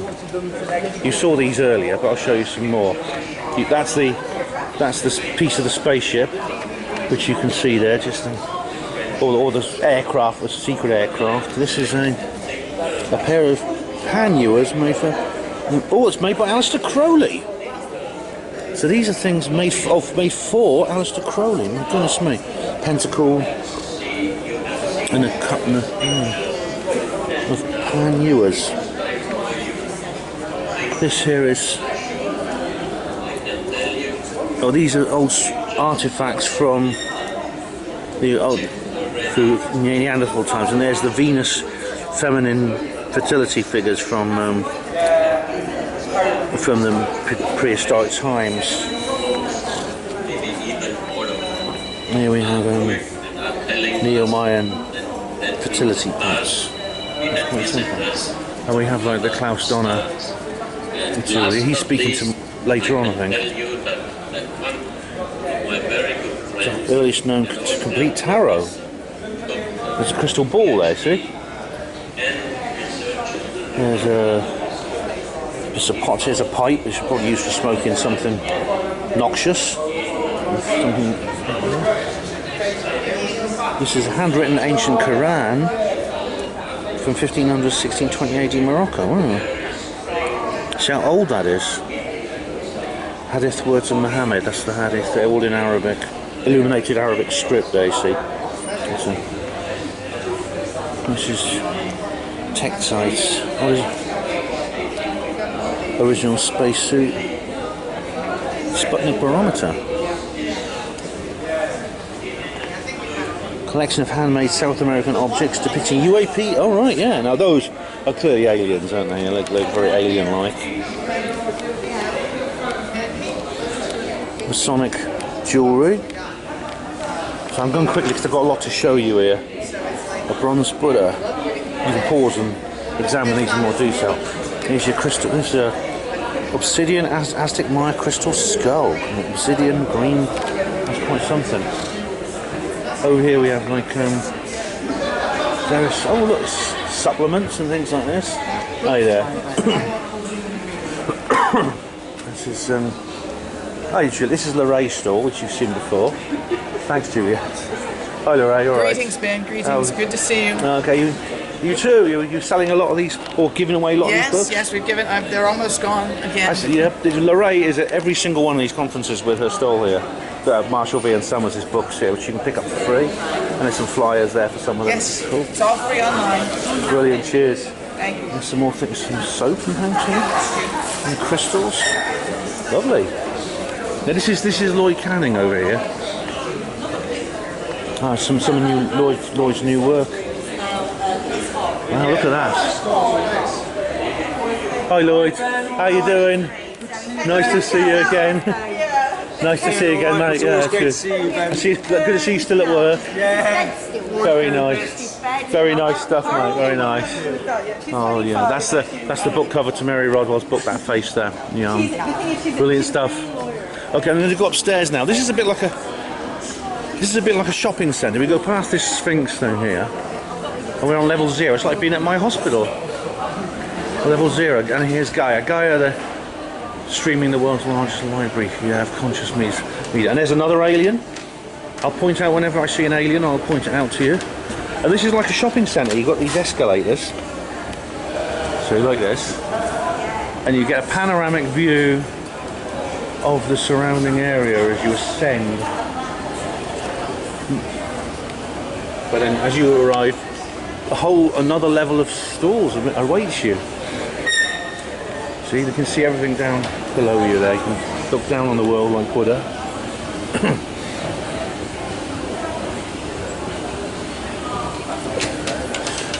And there's I think, Phenomena magazine over there. No, it's worth reading Phenomena. It's completely free, and you get some amazing things on it. Should we go along here? And there's more aliens. Alien shadow beings. Here's a stall where you can get food. I think it's like the one downstairs. And this is Awakening. You get Awakening merchandise here. I've got to get one of those. I've got to get something. Oh look, you can get like DVDs and things here. There's the Loffin Mega Conference. Oh, I've got to get some of these. And I've already got my programme. Hello, how you doing? Hats, Roswell hats. Yeah, I've got to get one. Mr. Emlyn Jones. Hello there, how you doing, Chris? Yeah, good to see you. It's Chris here, you know Chris. You've met Chris. Guys? Yeah, Chris has been I'm doing my little HPANWO TV. Yeah. Chris has been on the channel before, yeah. But you get Awakening, Roswell t-shirts. Well, it's the anniversary, as you know. It is, yes, that's right, not long now. That's right, 75 years. Yeah, that's right, I'll be away for it, but I'll do something when I get home. I'll do like a special show or something. Yeah, because I did Roswell 70. I did the Roswell 70, yeah. In fact, I was the only person outside Roswell itself who did have an event to mark the event. I was up to the 70th anniversary, I remember. Yeah, it's kind of an opportunity to do something. Yeah, it's only a couple of weeks away. Well, it's less than that because it's now July the 8th, 1947. Yeah, it is. That's quite something. 2 weeks away. So I'm sort of like browsing at the moment. I'll have to decide what I'm going to buy later. Yeah. Right. Hi there, how are you? All right, hi Annette. I'll sort of browsing around and just try and decide what I want to buy later because there's so much here. I could get everything if I had the money. I got here yesterday evening, but I only got the gold ticket, so I came along last night and said hello to people, and I wanted to know where it was, so I knew where to go. But I drove up here with Taj. He gave me a lift in his car. Yeah, he's around here. He's around somewhere. Colin's here as well. Yeah, they had a bit of a late night, I think. I enjoyed the sights of Blackpool. I know, but he managed to get here, so that's the main thing. Yeah. See you later, Chris. Take it easy. Nice to see you again. So we come along here. All right, I'm just doing the grand tour. I'm nearly finished. Don't worry, I'll leave you alone. I'll leave you alone for now. All right. I might get you unsuspected like you did me. And these things here are Yule logs. Oh, traditional Yule logs. Yeah. Billions of times And here we have whereas like anything that's negative to biological life, like EMFs, spins anti-clockwise. So what you do when you put this next to it, and then we have UAP media. It also gets unruly, like that's like I've heard of this. like it becomes very. I'm just like, I get why people have burner accounts. How you doing? Yeah, I'm good, man. It's Jay, isn't it? It is nice Jay. to see you again. Nice to see you again. How you doing? Let's checking this. Hello. It's How are great, you? isn't it? All right. I've heard of UAP Media. That sounds familiar. Yeah, UAP Media UK. These guys You're on YouTube, aren't you? Yeah, YouTube. That's it. Yeah. That's it. These guys are UK rock stars, man. Yeah, I'm just these things here. There's loads of things here. Can I grab one of them? Yeah, man. Thanks very much. I've got some. Give you some bit of everything. Oh, thank you very much. Cheers. Paraphernalia. Thanks. I mean, I watch all the channels and follow all the Twitter and things like that, and this sort of thing. So I'm really interested in the whole subject. I'm actually doing a YouTube video right now. Brilliant. Do you want to? Can I show you on it quickly? Yeah. What's your names? So my name's Dan Zadestrom. You can follow me at The Signal. All right. Hi, I'm Vinny Adams. I own and run Disclosure Team. You're right. Oh, brilliant. And this gentleman? Oh, I've met this gentleman. I am Jay Anderson and I run Project Unity. That's right. Another gentleman I recognise. Yeah. And this gentleman? Oh, hello there. Hello. What's your name? So I'm making a YouTube video. Okay, yeah. Graham Rendell. I'm the author of UFOs Before Roswell and Flying Saucer Fever. Oh, good. I recognise you actually. I've seen you a few times. Okay. Yeah, my name's Ben Emlyn Jones. I'm a Hospital Reporters Against the New World Order. Is my channel. It's HPANWO, and if you put that in, you'll find it. Yeah, it's HPANWO. That's me. And I've got a YouTube channel. I've got my radio show and things like that. Yeah. So I do all those sorts of things. But That's me. Yeah, that's me on YouTube. Yeah, that's me on YouTube. I'm so sure we've met before. You look. I'm trying to figure it out. I was actually lying in bed last night. Like, I swear I've met this man before, but I can't remember. But you know, I haven't been to many UFO things. You haven't, oh right. Because this is why everyone who goes to these conferences regularly knows me because I go to all of them. You know. I go to as many as I can, but yeah, I mean, we probably bumped into each other at some point. You never find yourself in Wales speaking with Kaz Clark, the Penta. Yes. That's where I met you. You were at the Skywatch. That's where I met you. That's it. Yes. I was at the Skywatch. Yeah, that's. That means you're probably in one of my videos. Most likely. That was a very good evening. I knew you from somewhere. I just couldn't place it. That was a brilliant evening. It was interesting. It was very interesting. Yeah, we did. Yeah. That's such an important case, I think. Yeah. It's an interesting case. Yeah. You reckon? I know it's controversial. I can see some weird things when we were up there, but that's just I know it's not. I know it's controversial. Not everyone goes along with it, but it's. I do. But it's all part of figuring out the mystery, isn't it? Yeah, it is. Yeah, it's all part of it. But thanks, guys. Thanks very much. Worries, we are now. You two. We're now. Good start off. I think there's. Andrew Collins is on in a minute, so better get ready for that. Hello Maria, how are you doing? This is Maria Wheatley. So you just did a really interesting talk. I learned a lot about Stonehenge. You know, it's not what people think it is it? No, I mean I've done years of research at Stonehenge, and I'm challenging the model that English Heritage are putting out there because the evidence is in the land. There have been buried stone settings and buried stones. So what I did, I looked at all the archaeological reports, spoke to professional archaeologists such as Professor Mike Parker Pearson, and then came up with a new view of Stonehenge, a new model that has the original settings put back into place. Oh, good. So I mean, I've heard several stories that the stones have been modified with concrete and things like that, and I was quite shocked to find that, for example, it has this wonderful feature like squatter coming out of this hole, and that's been plugged with cement. That's exactly what I discovered, because I inherited all the unpublished surveys and documents by the Master Dowser Guy Underwood. He had spoken to the custodian of Stonehenge in the 40s and the 50s, and also archaeologists who knew of the water-bearing stone, and it was said to have been miraculous, very healing, and people queued to get the healing for the falling sickness, that's epilepsy, for shortness of breath, asthma, and many skin ailments were cured there.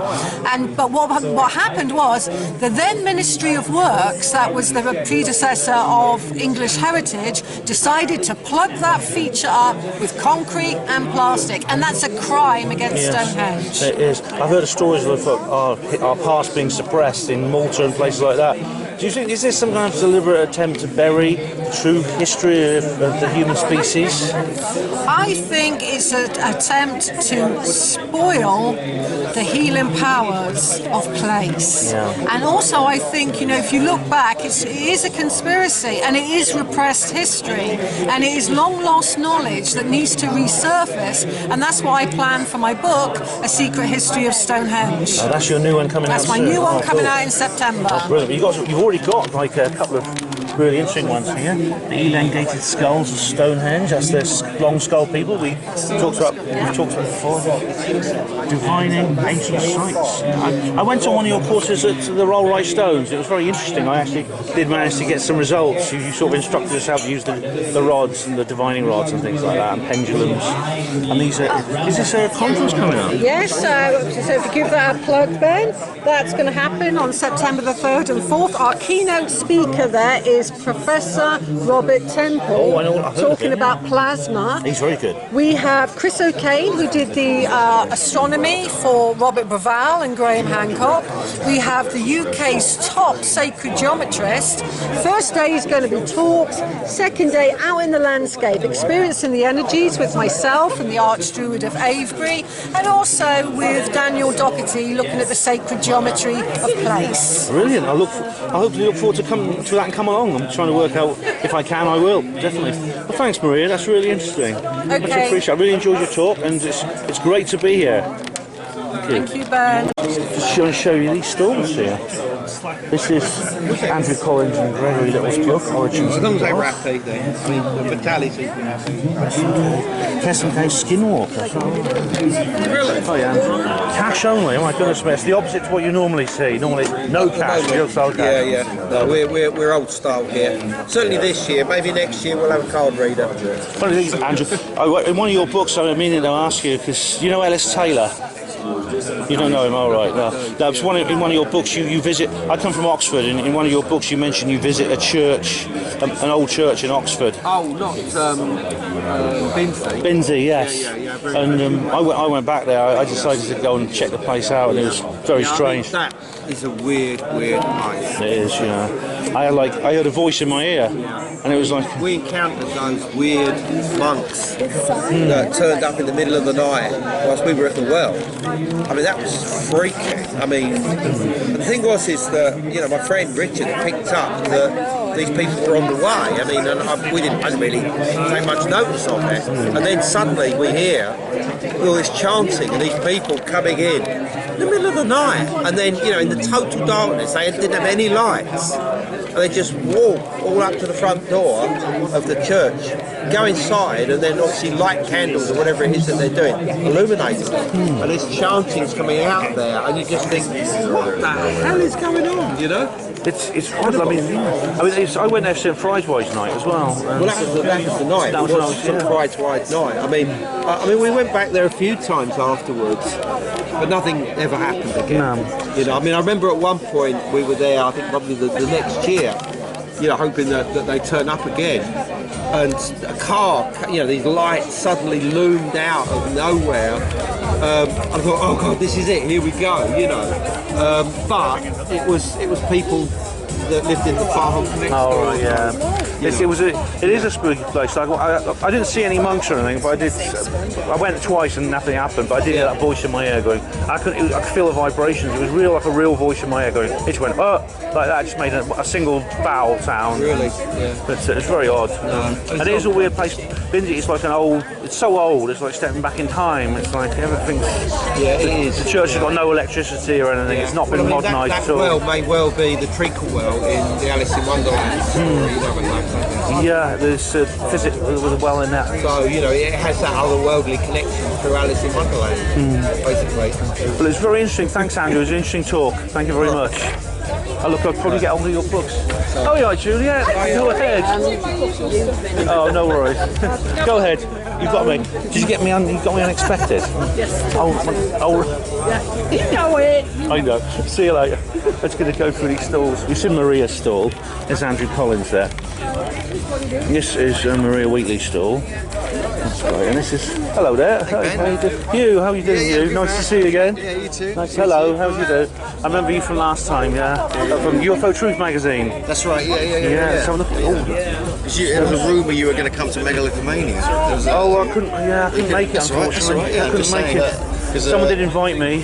Neil was trying to organise. Is Neil around? I haven't seen Neil actually today. Is he up north? Does he live up north? He lives at. He actually. Where is he? Yeah, but it's. I haven't seen Neil here today. I'm just getting a shot of all these things here. Interesting new books you got there. There's been no more UFO magazines. Sort of behind that way. Right, it's on record. Gary stopped the conferences for now, I think. You might start them up again sometime. Yeah. Nice to see you anyway. You too, mate. Yeah, you too. Oh, right. This human cosmic disclosure on Gaia. Tristan Tucker. Nice to meet you, buddy. I like the body. Yeah.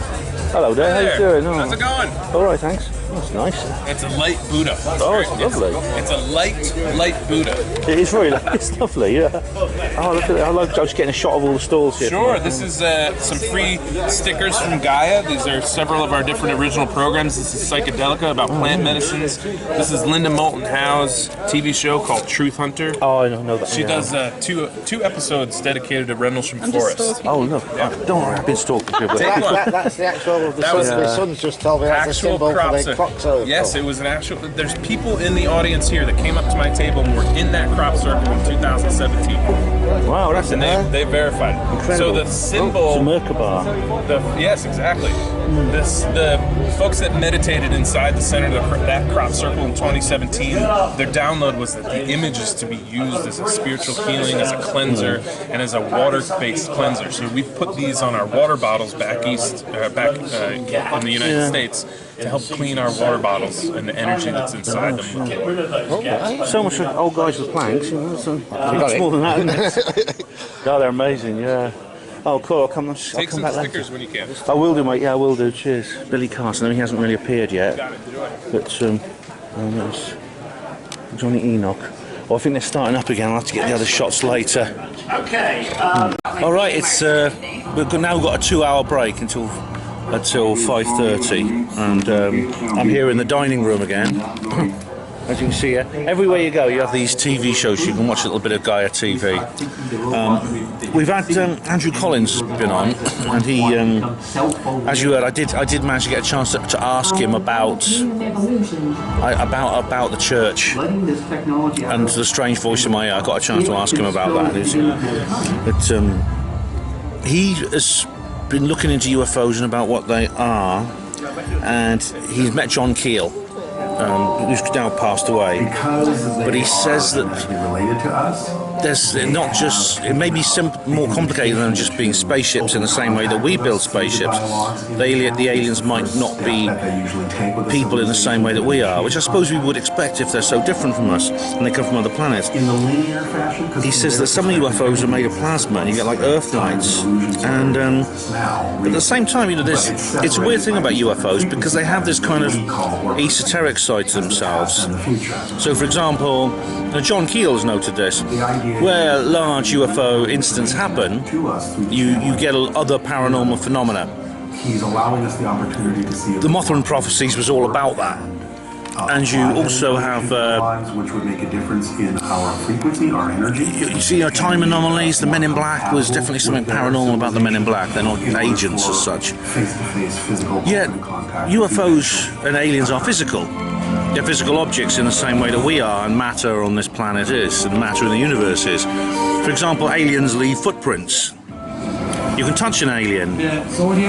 They've even dead bodies of them been found. UFOs are spaceships in the sense that they're physical objects. They have there are pieces of UFO that have been positively identified as not coming from this planet. This is the weird thing because they have this etheric element to themselves. They have the power, for example, to change the world around you. People report like the Oz factor, as Jenny Randall's call it. The noise of bird song will suddenly stop when they're around. And they have the ability, for example, to control human minds. So they're both things at the same time. They're neither one nor the other, which is very, very peculiar. I tried to do a live stream on Facebook and couldn't because there's no free Wi-Fi around here. That's one thing I don't have here. And he talks about some of the things about M theory, about the fact that there's parallel universes that sort of sometimes overlap, which could be places like Bempton is where they actually do overlap. It reminds me of what Mangia Samantha Lawton used to talk about. Did you ever see Dr. Mangia's show on The People's Voice? There's that kind of thing. Now, he talks about the book Flatland and how solid objects in Flatland with a two-dimensional universe would simply look like strange two-dimensional objects. And maybe we're in the same situation here with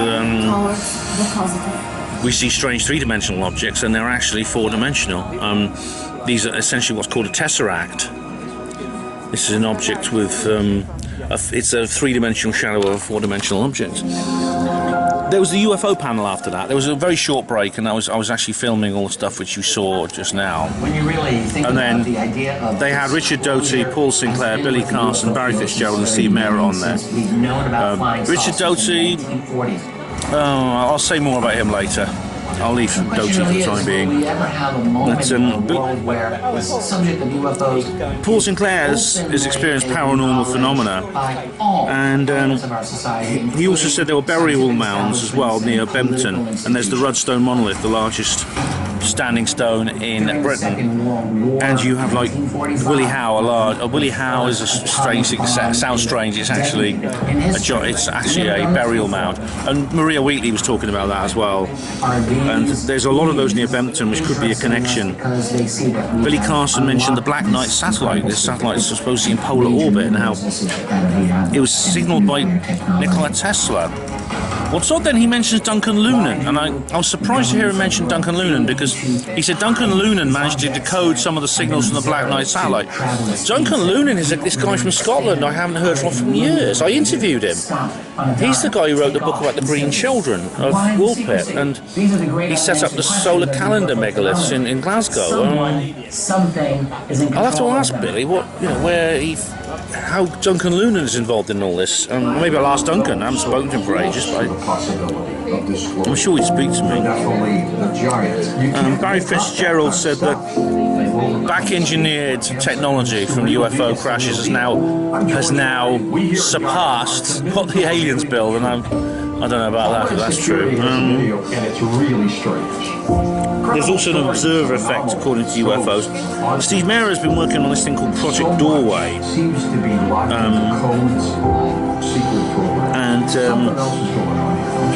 which is, again, it's related to kind of like what Andrew Collins was talking about. Events that are happening right now. Billy Carson says there's a secret space program, and on Mars is already populated. The secret space program has already allowed humans to settle on Mars and build an infrastructure there. So I'm listening to hear what he's going to be speaking at 7, so I'll be interested to hear more about that. Anyway, guys, just the others have all gone out. They've all gone out to eat somewhere at a place called Las Vegas or something, and they asked me to join with them. But I don't want to. I'd rather stay here, to be honest. I'd rather sort of like mooch around here for a couple of hours. So that's what I'm going to do. Let me show you the stage. Who was led by Lady Barbara Judge. These things here, the Egyptian sarcophagus, and Horus and Thoth. Empire. This is very prestigious knighting. For two they've got quite sophisticated. They've got a dolly here for the camera. And the international banking sector. Now here's where it gets strange. Anubis, Horus again. And over here they've got a Moai from the Easter Island. Said, you need to look into this company in Los Alamos. Why? Because it's not a real stone.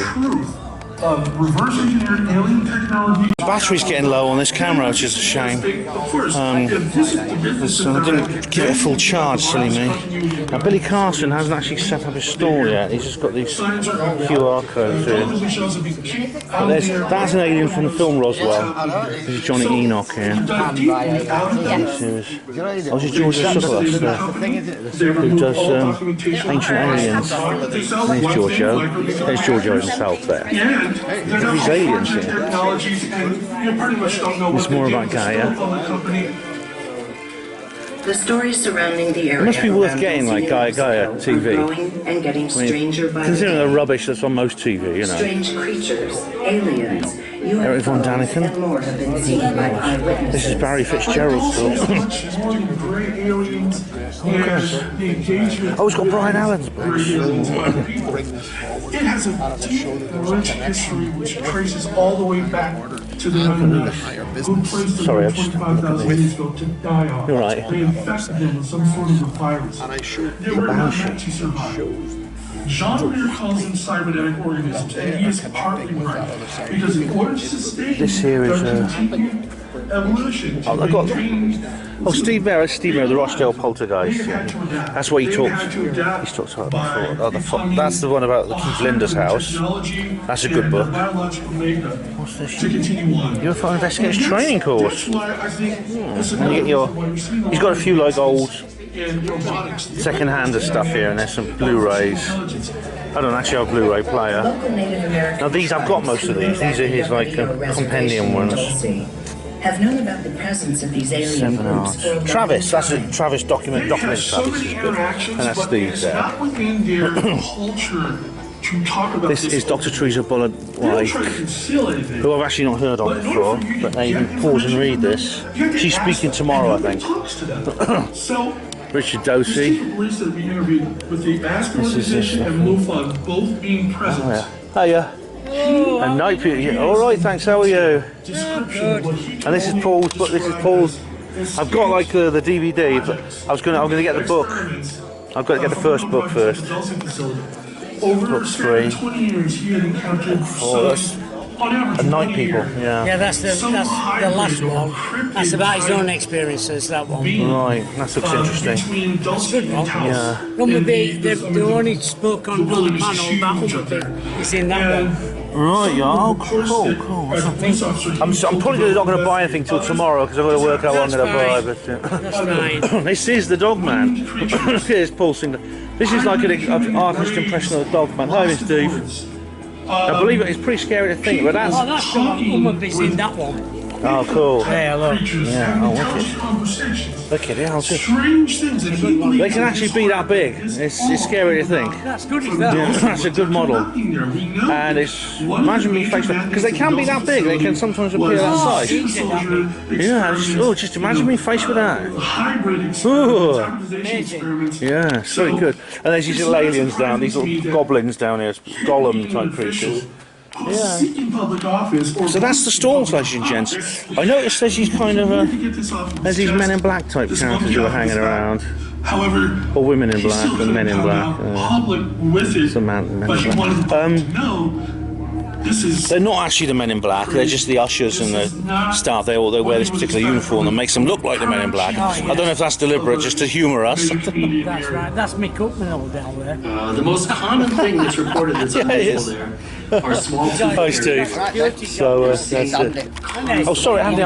Pardon me, Andy. Sorry. I've been chasing this footage that somebody has there. It's all quiet in here at the moment, but that's the perfect time to look around. I've decided to have a pint of something. More aliens there. I think I'm going to get one of these Roswell hats. I must do. But there is a bar here. It's like you can get beers and ciders and stuff. And it's not cashless. So that's good. Just heard Barry Fitzgerald's talk. I'm not going to do a review now actually because my camera battery won't last. I said they're doing things very professionally. They've got like full... I showed you earlier that they had a camera on a dolly. And they had like, and here you can see they've got like a proper camera rig set up here. So they're doing I think they're going to do this for Gaia TV. I think that is the objective in the end. But you see, it's the atmosphere is totally different when loads of people are around. We have all heard of the myths. I'm not the only one doing this pictures. But is there who's got the green hair, guys? There's an alien.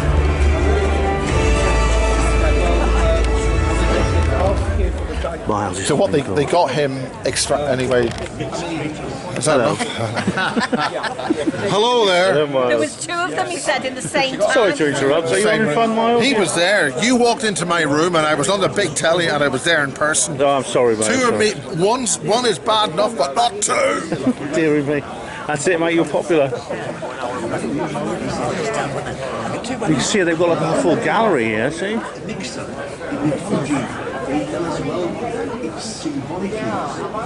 Oh yeah, it's all very, very professional setup, very high budget.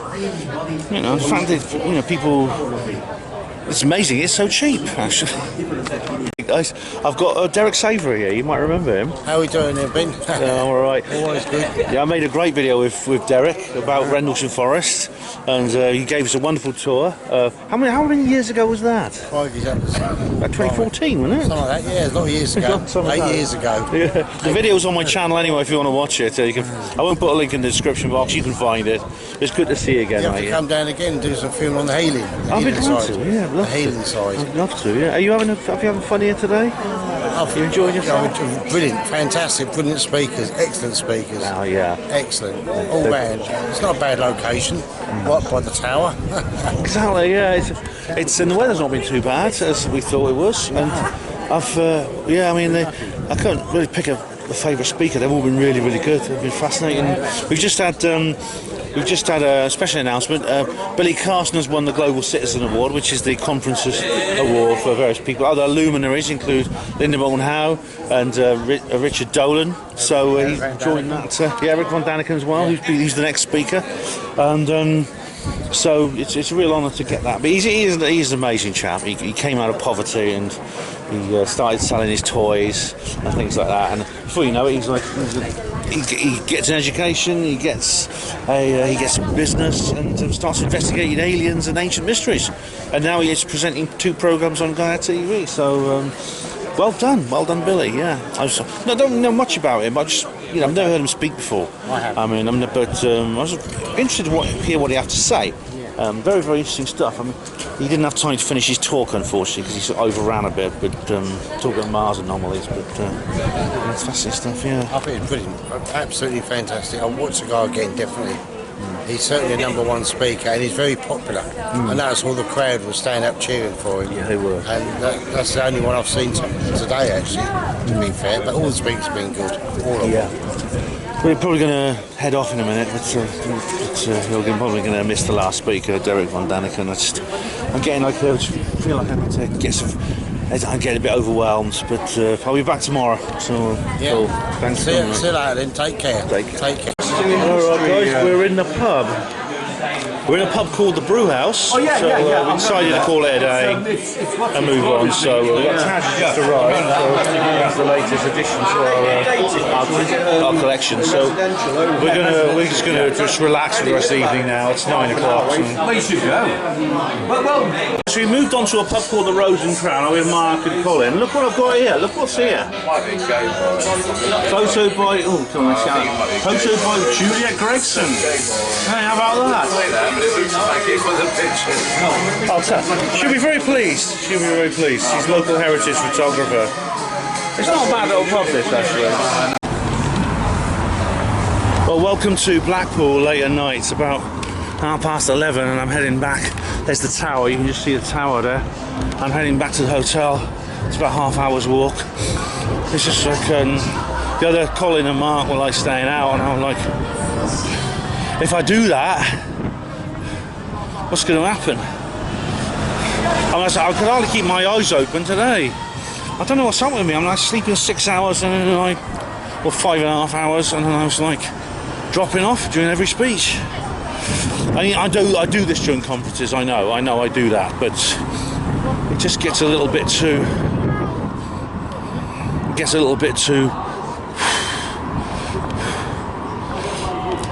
It's annoying that I do that. I have the habit. Maybe I'm just I naturally need lots of sleep. I always have done my whole life. Anyway, I'm going back to the hotel now. This is like it is a bit like Las Vegas Strip, people describe it out, but much more sort of working class than Las Vegas. But I'm going to enjoy the scenery. The reviews of the talks, I'll give the reviews of the talks probably in the morning. I didn't charge the phone. I didn't charge the camera completely, which is not charging the camera completely is a mistake. But no, it wouldn't have made a lot of difference. I charged it for about an hour and a half, which should be enough. As you can see, like I'm one of the few. Well, I've had 3 pints and a double scotch, but I'm probably the soberest person here. So it's all dark out to sea, but it's still a bit of light there in the corner. It's like gone 11. There's still a tiny bit of light. It's amazing cloud formations in the sunset. The cloud always looks really wonderful at this time of night. But we went to a couple of pubs and Taz needed to eat, and it's the usual thing. Different people have different needs. Mark and Colin seem to have like cast iron alcoholic constitutions. I mean, they're the same sort of age as me, but they just seem to have when it comes to like nights on the town, they seem to have an infinite amount of stamina, which is weird because I used to. When I was a hospital porter, you've got to, haven't you? No true hospital porter can call himself a true hospital porter unless he can go to bed at 3 in the morning after 12 hours of heavy drinking and get up for a 6 to 2. But I can't anymore. I can't do that now. But I passed the tower, which means I've got another about half an hour's walk. It's actually not very cold. It's windy. It's a breeze gut, but it's actually, as you see, I'm just in my t-shirt. It's not very cold. So, I'll just do another little bit of filming when I get there. I might even get a taxi if one's going past. Okay, I'm back at the hotel now.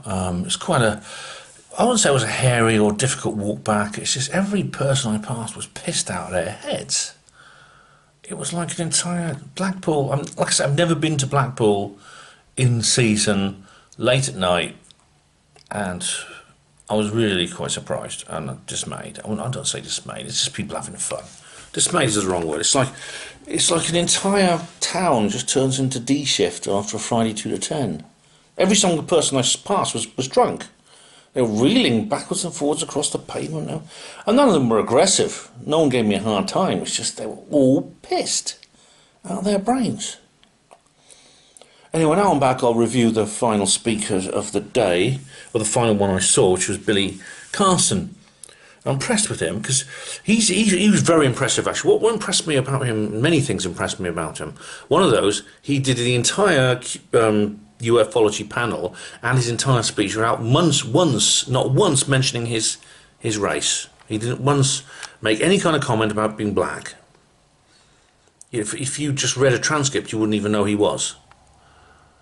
And that's very, I wouldn't say it's just even difficult to do in this day and age. It's considered immoral in today's politically correct society. But he did. He just talked about, he's a guy with a great sense of humour. He's got a real good style. He's a real kind of like orator, great orator. And he talks about some fascinating things. He's a self-made man. As we'll find out in a minute, I'll tell you more about the announcement. And he's a very successful, intelligent, inquisitive, and very, very caring man. He's got a family and everything, from what I gathered from him. And he talks about, he has this thing called Forbidden Knowledge TV, which just sounds just up my street. He's done a documentary about the Black Knight satellite, which is free for a while to watch, so I'm going to watch that. And he said basically Atlantis was everywhere. It's not just in one place.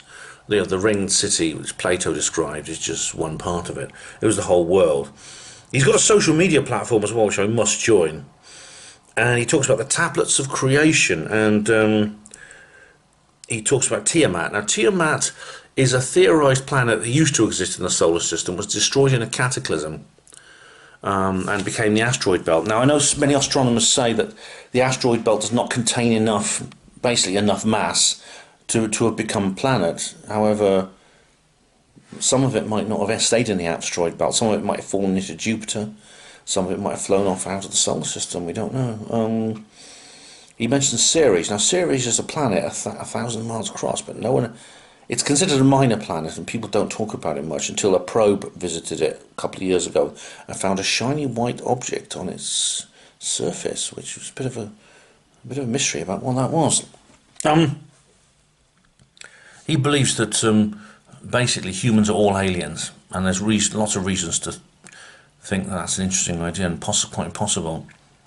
He believes he believes that there are anomalies on Mars, all kinds of things that he briefly went to, because he slightly mistimed his talk and had to finish. He had to rush through the last bit. Luckily, the organisers gave him an extra 5 minutes, and he believes that basically the Earth was created after the cataclysm that destroyed Tiamat, the original planet in the inner solar system, and then basically, I don't know exactly how was Earth formed. Earth was formed as bits of Tiamat created Earth. This is why you have ancient artifacts, obviously artificial objects, many millions, sometimes billions of years old, found deep in coal mines and things like that. And he says that he talks about galactic collision. Now, galactic collision is not a big deal because I mean the Andromeda galaxy is actually heading towards the Milky Way. But it's just basically because a galaxy isn't a solid object, it's a collection of stars, so it's like two clouds merging, really. But he's very, very interesting. I mean, I wish I'd heard more of his talk, but I bloody came over with drowsiness. That's what's annoying. I've had very bad drowsiness in this particular conference. I missed more than half, I'd say, as I said earlier. Then there was a special announcement, and the announcement was that the Galactic Citizens Award, which was given every single conference to various people. Richard Dolan and Linda Moulton Howe are former luminaries. laureates of this particular event was going to be given to Billy Carson, and they said that he basically worked his. He didn't actually say this. It was actually Giorgio who said this. This guy had been born into poverty, and he'd worked his way up from the age of 7, selling his toys to help his family, and to the point where he could get an education. He could start a business, and he could like really build himself up. And it's like, it's a true rags. It's described as a rags to riches story, which is very inspiring. It is very inspiring. I don't believe in this socialist ideal of, you know, people like that are just, oh, well, they're just like the evil capitalists and things like that. I don't go along with that at all. I think anyone who does that deserves to be admired, and he was. So that was the final speaker, which, because my battery's low, and in fact, it's almost gone. I'm going to have to put it on charge in a minute, and I won't forget to charge it fully this evening. That's basically the whole conference, and then we left. We didn't hear Eric von Daniken. As I said, I wouldn't have minded seeing Eric von Daniken, actually. I mean, I'm not against him. It's just, it was a choice between going to the pub with my friends or leaving the pub at leaving the conference at 10:30 or later because it was running late. It would probably be more like 11. And just having one pint or something and have to rush food down my neck, and then... So I decided to leave with my friends early and miss von Daniken. I mean, von Daniken, as I said, I've been reading his books. At the age of 13, I discovered Mysteries of the Gods. It was in my school library, and it very impressed me. I remember reading it several times, but the thing about it is, it's a kind of idea that hasn't aged very well, with the evidence Graham Hancock has brought to light later on. I mean, from the mid-60s when he started writing to right through to the 80s, I mean, von Daniken was pretty much unchallenged, but a lot of the evidence that he provided really can be explained far more simply within an antediluvian human civilization. Now, this is not to say we were not visited by and interacted with openly by extraterrestrials in the past. I don't dispute that. I think that was irrefutable. But von Daniken takes it too far. He kind of credits the aliens for almost every achievement humanity created before the Roman Empire, and that's simply not true. And so it's a kind of idea that is neat. It's nice. It's a what's the word? It's a pipeline into, I think, more credible notions. Yet von Daniken, it's the kind of gateway drug that, when you've taken it for a while and you've moved on to other things, you don't really want to take any more of it. Simple as that. Anyway, guys, just now, something past late as whatever, and I'm going to go to bed because I don't want to end up dropping off tomorrow. So hopefully I can get a bit more sleep tonight and then be more alert tomorrow for the second and final day of this brilliant conference. Good night, all of you. Sleep tight.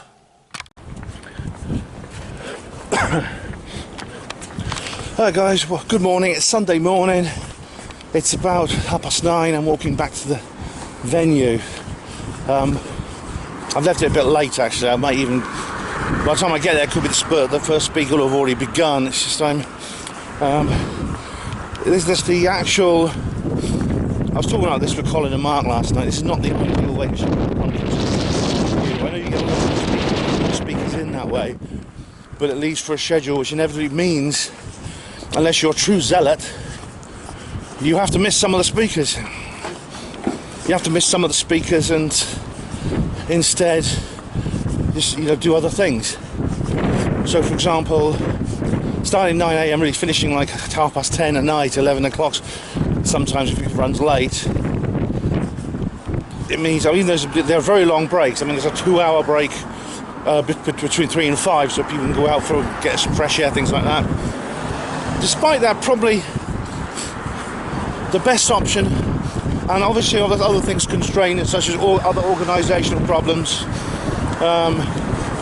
budget, things like that. So have sort of something that starts around at 10 AM, finishes 5 PM. I prefer, and obviously you have fewer speakers in that case. You simply have to have fewer speakers. But I prefer that kind of conference. I prefer that kind of schedule.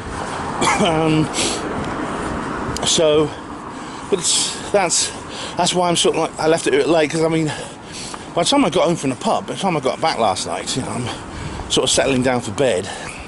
I get less sleep than I normally get. As I said last night, I'm a big sleeper. and I could sleep for Wales. Always have done my whole life. So I feel most comfortable when I get about 8 hours sleep. That's my ideal sleep period.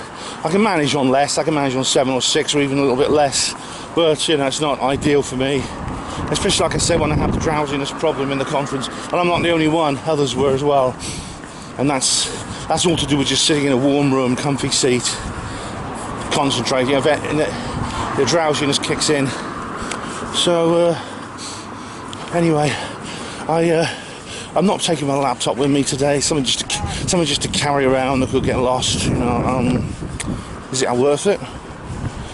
I haven't found a way to use it. I wanted to do like a live stream on Facebook. Can't find, for some reason, Facebook doesn't recognise the webcam on my mic. Doesn't recognise the webcam on my laptop for some reason. Don't know how to fix that. Can't do it right here and now. Haven't got the time. Can't be bothered really. So I left the laptop in the hotel. What I did do is I backed up the video files from the camcorder on the laptop. Thought I might as well do that might as well make use of it while it's here. I had the interface. I used the. Luckily, I've got like a universal interface I use for my phone. Then I found out that the actual interface I have for the camcorder doesn't work anymore. Probably because this camcorder's getting a bit old. I need to get a new one. But what I did was I simply took the memory card out, put it into my MP3 player, which takes the same medium, and then copied it that way. Copied it from the MP3 player. Clever Ben. So that's kind of how it works. But I've got those backed up now. I'm expecting any problems. I'm going to hang on tight to the camera, but just in case. Professional filmmaker does that sort of thing. But anyway, guys, the first speaker is Johnny Enoch, who I don't know much about. Heard his name. So it's like most of the people who have heard their name, I don't necessarily know much about them. But I will do probably by the end of, obviously within a couple of hours, I'll know a lot more about him. So, looking forward to that, yeah. Right. This is Blackpool, the inevitable Ukrainian flag. This is the new, it's kind of the new pride flag, isn't it? I mean, believe it or not, I saw Sargon of Akkad had on his channel, the podcast, The Lotus Eaters. She actually there's been several versions of the pride flag, you know, there's the standard rainbow, then there's the one with chevrons. It's called the Imperial flag, which I mentioned on Weird Weekend North. Now there's an Imperial flag with some kind of circle, a yellow circle on it. I don't know what that means. The latest one has incorporated the Ukrainian flag into it. I thought it might be a joke. I suspect it might be. It's not. Wokeism has become a self-parody. Oh. Anyway, guys, I've charged I have the camera fully charged today. So again, the batteries doesn't last as long as it used to. Again, I'm gonna have to get a new camera recorder at some point.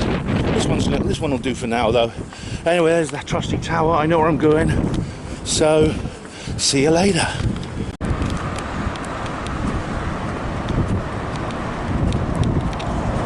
Stargate.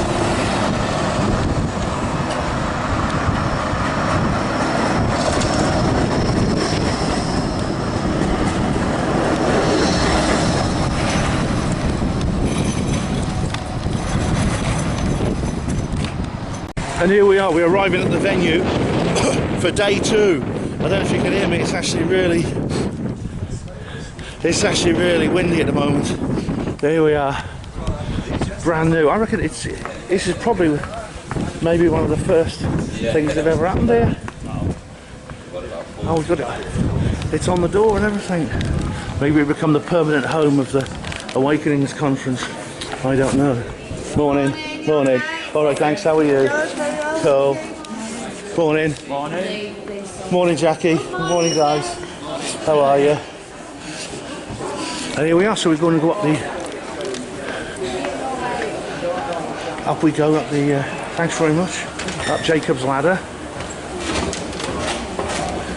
It is like a shopping centre, really, isn't it? There's the canteen over there.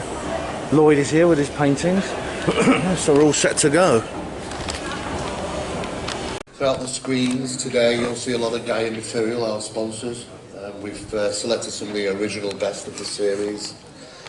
And don't forget to be looking out for that email if you already haven't had it, in regards to your 3-month subscription to Gaia. So Johnny Enoch has just spoken. I'll tell you more about his talk later. Oh, yeah, hey! I'm send it to me. Oh, cheers, Pete. I've just had a bit of a, not a shock, but a bit of an unpleasant surprise. There's a guy I know very well in the UFO world, and he's a guy I'm fond of, and he's a good friend. And I suppose he's quite old, and he's always had a few health problems. I've just seen him in a wheelchair, and it's like, I didn't know he used a wheelchair, and I just spoken to him, and he was as cheerful as ever. But I looked at him and I thought, because he has sometimes said that he's not very well. It just threw me a bit, that's all. I mean, it's like, I don't know if you ever read Friday by Robert Heinlein, science fiction novel. There's a scene where the main character, who's a secret agent officer,